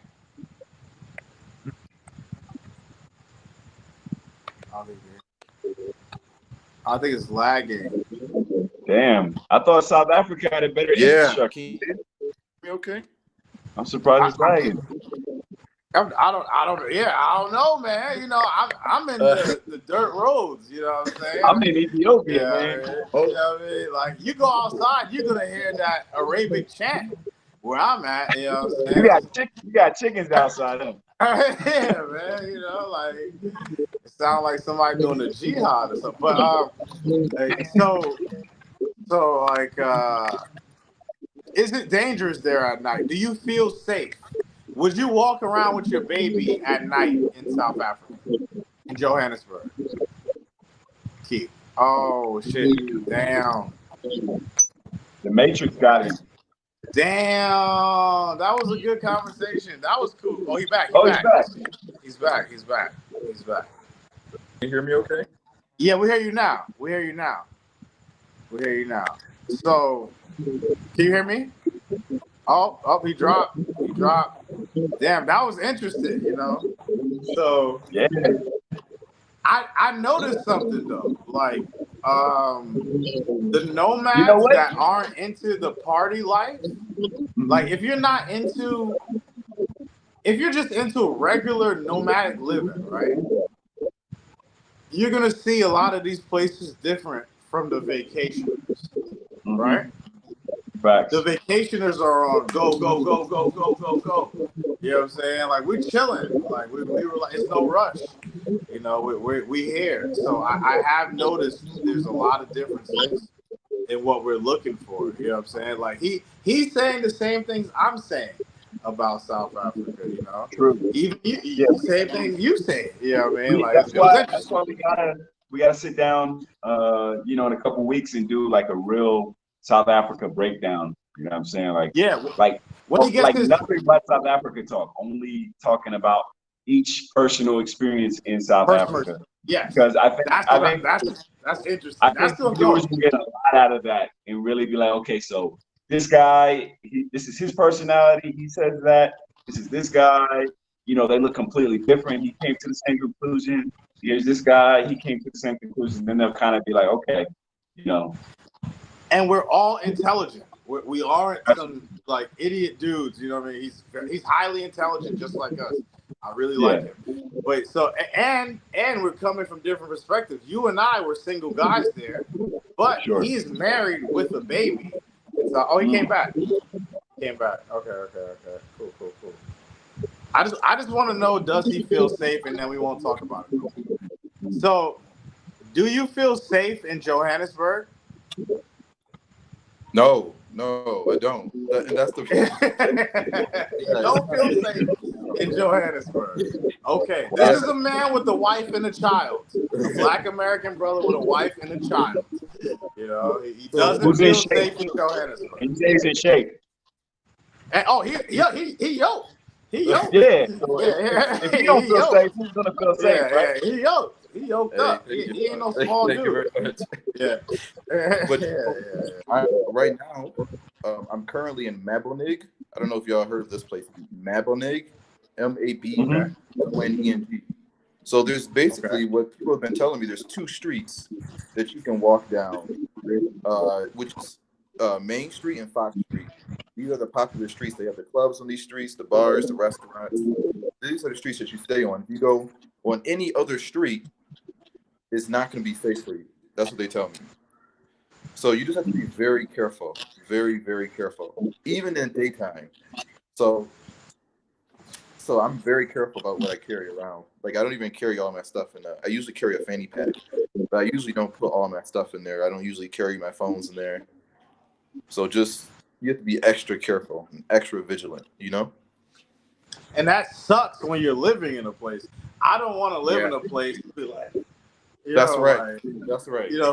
take off running down the block, nighttime. You know what I'm saying? With a child. Yeah, with a child, right? You got to grab the baby and run. You know what I'm saying? Yeah. Leave the wife behind. Yeah, I mean, you got to pick one. So. But man, damn, bro. But I told you though, right? Did I warn you before you got there? I warned you, right? I warned you. I kept it real. I'm glad though you got to see it. You only got a few more days, right? You said 8 days? Right. Yeah, so maybe like the 22nd, I'll be heading back to Kenya. Man, I changed my ticket so fast. I think I lasted there like 10 days. And I was like, man, our stories are so similar. It's funny how similar the stories are. Bro, yeah, we'll talk about that shit another time. But yeah, I basically went over my whole Airbnb, found one discrepancy, wrote the host, said I need my refund, and outlined the discrepancy. He had no choice. I read the whole thing. I was like, oh, you said I get this, and it's not here. I need my money back. And then I was gone. You can do that. If they promise you something and it's not there, they have to refund you. Or Airbnb. Yeah. This Airbnb is good though. Oh, and yeah, the Wi-Fi too. There's a lot of load shedding here. Yeah. So the power goes off every day here, sometimes twice a day. But the difference is they know when the power is going to go out. They have an app that tells you when it's going to go out, how long it's going to go out for. So Kenya, Tanzania, they don't have that system in place. So I guess that's yeah. When I was in Kenya, though, I didn't really experience any outages. I was there for over a month, and I can't really remember. Maybe once. So I think it's much less of an issue if you're in. Maybe my building had a generator. I don't know, but that's probably what it was. Yeah. I never experienced it. If you didn't experience it, you had a generator. No.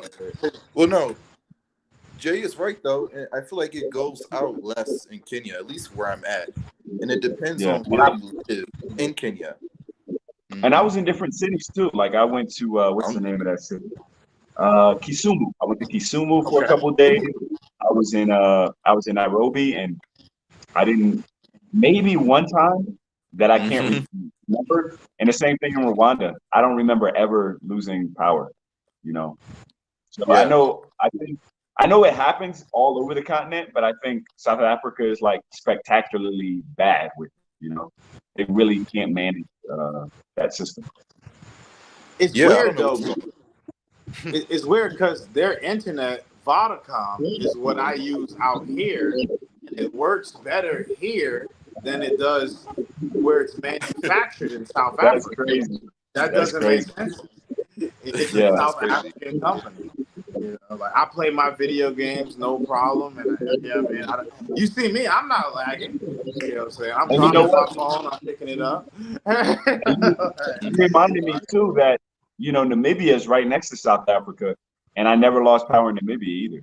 And I don't think we had and I went all over Namibia. So I was in the coast, I was in, the capital, I was all over, and we never lost it. So it's weird that, South Africa is right next door, but it's a much smaller country. So I guess it's easier to manage the needs over there. So if you have money, that might be it. Or Western budget, SA is fun. Local living seem dangerous to me. They have there's a taxi mafia in South Africa. I'm not gonna go too much on it, but it's a lot of shit out there that's unscrupulous. It's like, this isn't cool, man. This isn't cool. But let me see what else comments we got. I met a kid in college from Zambia, I think, and I could not tell he wasn't from NYC. The accent was real. Yeah, man, they got them accents. They are not Crips or Bloods. The gangs are called the Americans. That's in Cape Town. They also have the Numbers Gang. Look up the Numbers Gang in South Africa. That's a real gang. You know They what? really.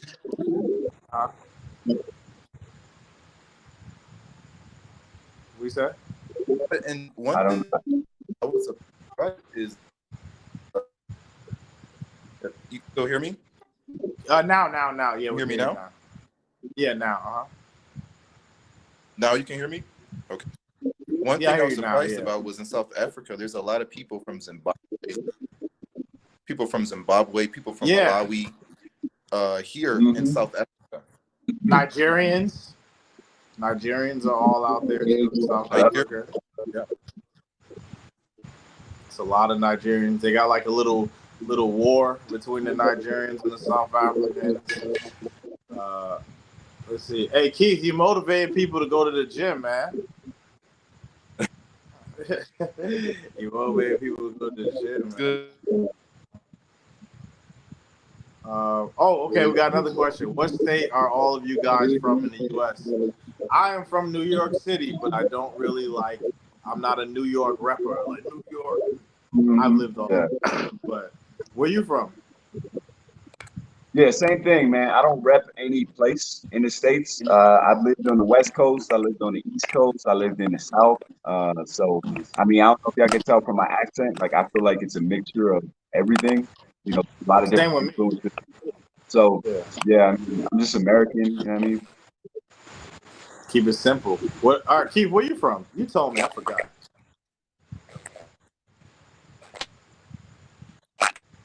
I don't know if this shit is. Let me see. Hold. Let me keep going. White men messing up the damn internet. Yeah, they. You know they siphoning all the MBs for them. All the bandwidth. All the bandwidth. They got all the bandwidth. We need to throttle them boys. We need to throttle them boys, man. They talking too much realness out there. Yo, when we do our South Africa live, I'm not gonna pull any punches. I'm just gonna let them rip. Oh, yeah. I'm gonna tear into the whole place. I've been being very nice about my experience, but other people are seeing it too, so I get to be 100% now. I was trying to keep it YouTube friendly, but I don't care. People push Kenya like it's the spot, but until they had serious mad terrorist attacks, even in Nairobi. Okay, Keith, you there? Okay. So you were just in Nairobi. Did they have terrorist attacks in Nairobi? Look, man, if we're gonna talk about terrorist attacks, and you live in America, seriously, you don't. Seriously. Oh shit! Fucked them up with that one. I'm not gonna lie, I didn't see that one coming. That was the overhead right. I don't think he was ready for that. I don't have to do anymore, man. Yeah. I mean, they literally walk into kindergartens with Dracos and shit, which is sad. Yeah, I mean, it's crazy. Remember what happened in Las Vegas? You remember what happened with Dylan Roof in South Carolina, where he killed all the nice church people that accepted him into the black church, even though he was a weird white boy? He even said before he killed them, he was hesitant, but he still unloaded on those people. So yeah, I don't know, man. Yeah, I'll take my chances out here, boss. Yeah. I'll take my chances out here, boy. I'm cool. This is why more conversations are needed about not romanticizing Africa on very part. Yeah, it's just the honest truth, you know. Like there's shit that sucks here, but I don't gotta worry about someone upping something on me. You know what I mean? Like I don't have to worry like, oh shit, you know, like I don't have to worry about that. So I'm not gonna be in places like that. Tony Africa, what's up, brother? Hey, Tony, what's good? I'm gonna have to check his channel out. Let's see. For your guess of yourself, when you were say around 18 to 21, what did you hear about Africa? Man, until I was like in my late 20s, I thought Africa was all feed the children and stuff because that's what was fed to me about Africa. Yeah, I for me, thought. I mean, yeah, I mean, like you said, the narrative we got in those days was because YouTube was not what it is now, and there was no Wakanda forever when we were that age. So the narrative we got was, number one, it's wild animals everywhere. Every time I turned on TV and it was Africa, it was usually some kind of tribe. It was some old white man going, from Europe usually, going to sit with the indigenous people and go to the village, and they would paint his face and shit, and they would be warring with spears and this kind of stuff. This is what they showed us. Only primitive Africa. Like, I know how crazy this sounds now, but I didn't know there were real cities in Africa. Like I had heard of maybe heard of Johannesburg, maybe. I can't even say for sure. But like other than that, I hadn't heard of anything in Africa. Nobody told me there was a place called Lagos. Nobody told me, there was a place called Nairobi. I didn't know about any of that stuff, man. I was thinking it was like 95% rural. I knew they did have airports, obviously, but like beyond that, it was just some place no one goes to. There was no one I knew who was like, yeah, I've been to Africa before. So because of that, it was just not on the radar. I think one of the first people who ever told me about Africa was I was in South America. I was staying in a hostel, and there was a black brother from the UK, right?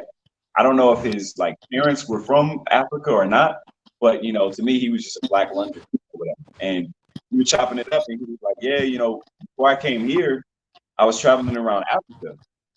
And I looked at him like he was crazy. I was like, "You're saying you didn't just go to one country? You went to several countries, one in Africa?" I was like, "And you didn't get kidnapped? Like all, I'm seeing all type of what is that movie called? You know what I'm saying? All these like Blood Diamonds and all these movies where Hotel African, Rwanda. I watched all and, that shit too. yeah, child soldiers and all that shit. I'm like, yo, you was out there with them, the child soldiers. You know what I'm saying? With the AKs at like 8 years old. And he's like, what are you talking about? It's like, I went to Mozambique. He's like, I went to South Africa. I went to, Lesotho. I'm like, and it just blew my mind. It literally, like, I couldn't comprehend whether he was lying, whether like he just spoke all those languages so he could blend in. And that kind of did plant a seed in my head that, okay, you can actually go to Africa as someone who's not from there. You know what I'm saying? So yeah, that was my take on Africa when I was that age. For me, I was just done with South America and being looked at as a darkie everywhere I went. So, we got to guess who's this? Okay, Keith. Cool, Keith, you back? But yeah. Let me see. Ooh, yeah. Okay. Yes. So Can you Keith, hear me? yeah, I hear you. So Okay. Yeah. what did you think about Africa before you got here? Yeah, I knew everything about Africa before I got here. And yeah, I lied about it. I would say because I've been planning to come to Africa since I was in university. And like it was before that even. So I would tell everybody that knows me from my family knows I wanted to come to Africa. They'd be like, "Boy, you're not going to Africa. Shut up." That's what the people used to say to me. That's what they used to say to me too. Yeah. Yeah. So now that they see me in Africa, everybody is like, "Wow, how do you do it? Can I come? How do I make that transition? How do I find work over there?" Like people are always asking me questions. My family members are always asking me questions about coming over here. So I was like, I knew about Africa for a while, We are pioneers, bro. Of course, once they see you do it safely, they're like, "Oh, I'm gonna follow the leader and try it too." But that's good though. We're showing people it's safe and you could come here. You know what I'm saying? Like, I think that's good. You always gotta have the test dummy. So I'm the test dummy. I came to check it out. You know what I mean? Yep. If I would have got chased and speared, cannibalized, then you guys would have known it's not cool. But I've been here. for some years, and I'm still here. I'm still kicking. You know what I mean? Yeah, man. Well, since we're coming up on the 3 hour mark, Oh I'm yeah, just gonna yeah. I'm just gonna bow out at the 3 hour Yeah. mark. Me It was too. a pleasure. Go ahead. No, I said Oh, I'm okay. gonna bow out at the 3 hour mark too. This was fun. Me too. I'm so Keith, we gotta text me. We gotta schedule a show with us. I can do think that. it'll be like an epic show, and then maybe after we schedule it, we do like a little group chat with the three of us, get it topic based, really go in, give people information, even if they don't want to hear it, even if they think they don't want to hear it, they actually might really need to hear the information. You know what I'm saying? Like you in Johannesburg with your baby. Do you suggest people to go there with their children? So I'm here alone. So the baby and okay. the wife and the baby are back in Kenya. Oh, would you bring your baby there? I would, but I would be very careful about Very it. careful. Okay. No night trips. No night trips. Yeah, no moving. But all right, guys, we'll be on this All right, another guys. time. Appreciate you. It was Thanks good. for showing up. Y'all here with Traveling Tony and Keith, right? Yeah. USA meets Kenya. All right. Yeah. Good. USA meets Kenya. We'll have to do it again. See you guys. All right. Peace.